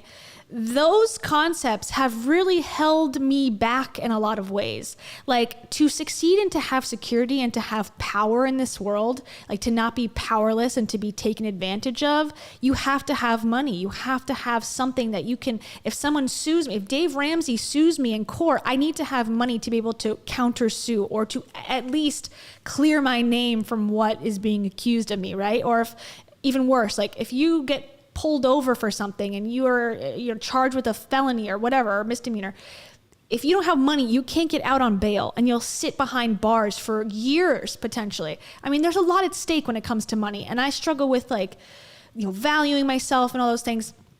But at the same time, it's like, I realize that it's very important. They are smarter and more powerful and better at business than I am. And probably a lot of us are, not making $700,000 potentially in a year scamming people on the internet. So how do I square this? That's what I'm stuck. And I don't have an answer for it. I don't know. It's hard and I don't know what to do. It's like, I realize this, that the only way to get myself into a place of like security and power that I know of, and not doing it like over a span of 30 years where I'm like, working as an engineer or something, like, that would get you security by the end, perhaps, if you survive it. But if I wanted it today, I would have to do what they're doing, which is not giving a shit about anybody but themselves. That's the secret of life, everybody. That's the core at all these self-help seminars. That's the core of all these books. That's the core of everyone's fucking stupid Instagram posts. Care about yourself, shit on everyone else, get their cash from their wallet the fastest, easiest way possible, and then you might feel better about yourself. That's horrible. But that's what it really is. And I watch it over and over and over again come true. Lewis Howes, Ed Millett, Rachel Hollis, Heidi Powell, Dave Hollis, Jay Shetty, all of them are living in mansions while I'm here trying to analyze their stuff and critique it and say, no, you lied. I said, they're laughing at us. Because it's true. The more that you become okay with being a shitty person, the faster you will find success. And that's the horrible thing. Think about every boss you've ever had. Were they nice to you? Probably not. Honestly, probably not. So it's like they probably went to the top, and anyone in corporate America too. It's like the easier you can lay someone off and make those cuts and stuff, the better off you'll be. And that's a hard fact that I'm struggling to deal with. Sorry. Yeah, I should cut this and put this on my resume as I try to get a job. Begging for cash, please. I need some income. I don't want to be, beholden to I don't know. I want to be self-sufficient, but the only way to be self-sufficient is to take advantage of other people. I really think that's the truth, and it's sad. And these people make me feel it, because they do know. And the second part of this is, if you're willing to look like an idiot, like if you're willing to talk about your engagement, are you not, and post your children in compromising positions and do anything, or someone who has scandals and can withstand that, you're going to succeed. Like a Logan Paul, he's embarrassed himself completely. And I think in my head, I'm like, if that was me, I would go away and start life over. Yeah, but he's successful monetarily, which gives him freedom and power and control of his own life by being able to not go away when he does a scandal. But at the same time, it's like, why do I feel like he should walk away? Okay, sorry, I'm going off on tangents, but this is the shit that keeps me up at night. I'm just laying there in bed, twisting my head on the pillow. I thought I've got it all wrong. I got every part of life wrong, and I'm trying to square it where I'm like, okay, how do I come back and still live happily? And I'm not trying to say oh, give me compliments. I need you to feel fill my cup up or whatever the fuck. I'm sharing my thoughts on what really I think about, and I do and I love this community and doing the live streams, and I'm not going to stop doing it. But they're right. That comment is so true. They're smart. These people are not as dumb as they appear, and that's the scary part. They figured it out, whether they're aware of it or not. They figured out the key is manipulating vulnerable people. And when you're vulnerable, and I've been in this position where I was a vulnerable person, I think I still am in a lot of ways, you don't want to see that. You want to believe that these people care about you. You want to believe that Dave and Heidi are sweet, kind, caring people that want to help me. Why would you not? That's a believable, life story I could tell myself to help me sleep at night, but it's not real. So what's the point of it? And I guess that's the point of life. Does everything have to be real? And can I, ignorance is bliss. Is there a world in which I can ignore the reality and still be okay? So far, no. Yeah, I guess not smart. They're, what's the word? Conniving? Yeah, that's true. I don't think they're happy. And maybe that's not the key. It's not happiness. It's power. It's efficiency. Like being able to not have to have a boss, tell you what to do in your life, that you would have some ability to live life on your terms. You have to be able to push other people down to do that. Anyways, on that wonderful note, I don't know what else they say if it's, very important. They're now kind of talking about all the fitness crap and whatever. It was nice to get that off my chest. I appreciate that. Yeah, financial security. There's a lot to talk about with all this stuff. Even the Dave Ramsey, you're so stupid. You got to do this and that and this and that. And then him, realistically doing none of it and selling his product to people who can't afford it, and there's a lot of hypocrisy in all this shit. And it bothers me to no end. So the only thing that gives me any sort of hope is that I'm not speaking into an empty live stream. There's actual, hopefully, human people out there that are, not computer AI robots commenting. You at home, my friends, my best friends on the internet, who I know and love and root for every day of every minute, because it does feel like not feeling alone is so important. And I'm lonely all the time. I'm not gonna lie. Excuse me. I burped. I'm not lonely. Blech. I wonder why. I'm lonely all the time. And I have people in my life that are here, like Steven is here, he's in the other room. And I'm not saying he doesn't make me feel, not lonely, but it's still, even with one person that I really am close to and friends, it's still a lonely world in my view. So it's nice to feel like I'm not alone all the time. Thank you to this community and to the Reddit and to people who are willing to go, life is not always positive and rainbows. And think about every place that you're in. This is something I was thinking when she was talking. Think about every place that you go to. A store, okay? So commerce, work, probably either in corporate or Zoom or whatever, working from home. Church or some sort of worship, and maybe your family. Tell me where out of those 4 places you can be anything but positive without being or looking like an asshole. Now, I'm not saying go to Starbucks and start yelling at people. That's not what I'm doing or wanting to do. But any of those places, it's socially taboo to be anything but perfectly happy all the time. Like if you're at work, no one wants to see you be sad or upset or, whatever. You're supposed to show up professional, right? Professional is the corporate word for positive. At a store or whatever, interacting, you're supposed to be, nice and courteous and wait in the line and do the things nicely, which I think is a good thing. That's probably the place I would agree. Like, let's, be nice in commerce situations. But at church, you're not supposed to ask, hey, the Bible says this doesn't make sense to me. Why would God do that to Moses or whatever? I don't know the Bible enough at all. But you're not supposed to question. You're supposed to just love Jesus or love, your religion and your fellow parishioners unconditionally without questioning. Just have faith, okay? So, and then in your family, come to my family. I can't say a negative thing whatsoever, or it is like, you are ungrateful and how dare you? I brought you into this world. Like, you need to worship me too. So it's like, and I'm sure some people have that in their family. Like, they don't want to hear the negative.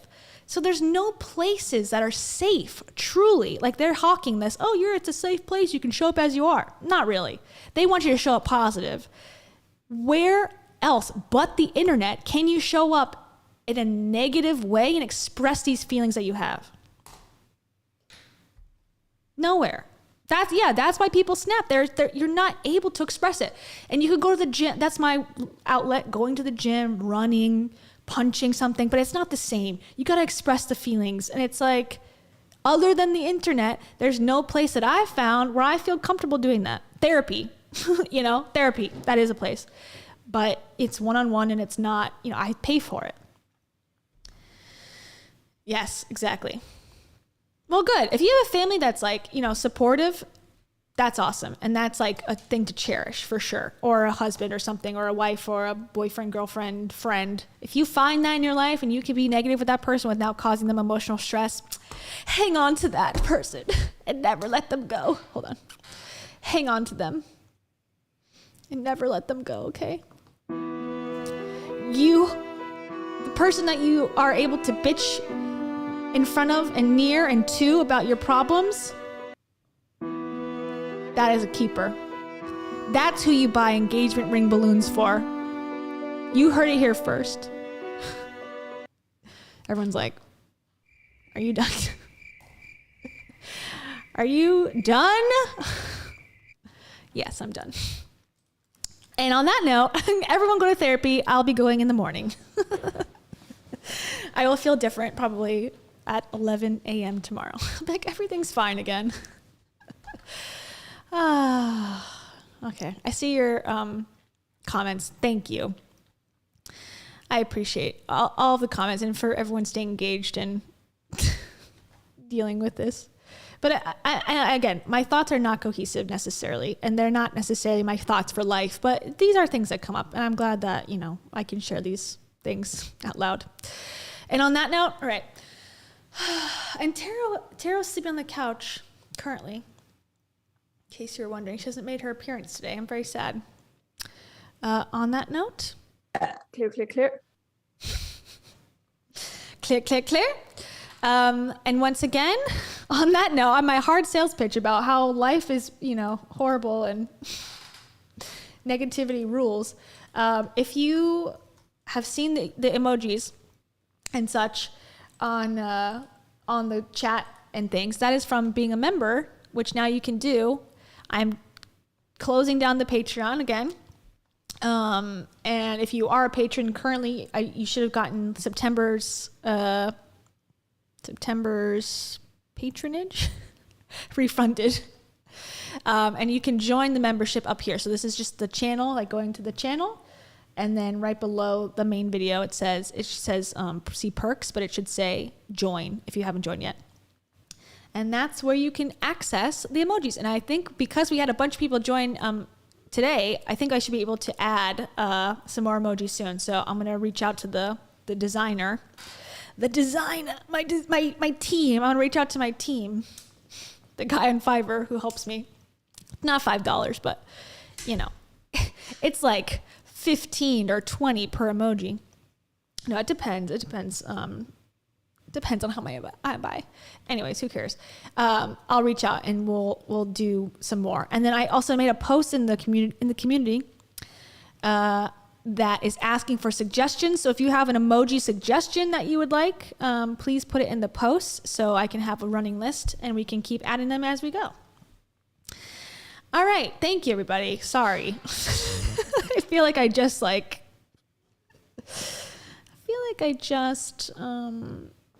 said a lot. It's okay to cry. This is what, Heidi, just tell me something nice about myself. You get more handsome by the day. Thank you. I get more handsome by the day. I knew it. Scruffy cones. All right, everybody. Yeah, Scout, I don't know why it's not working for you. DM me on Instagram and I'll try to help you.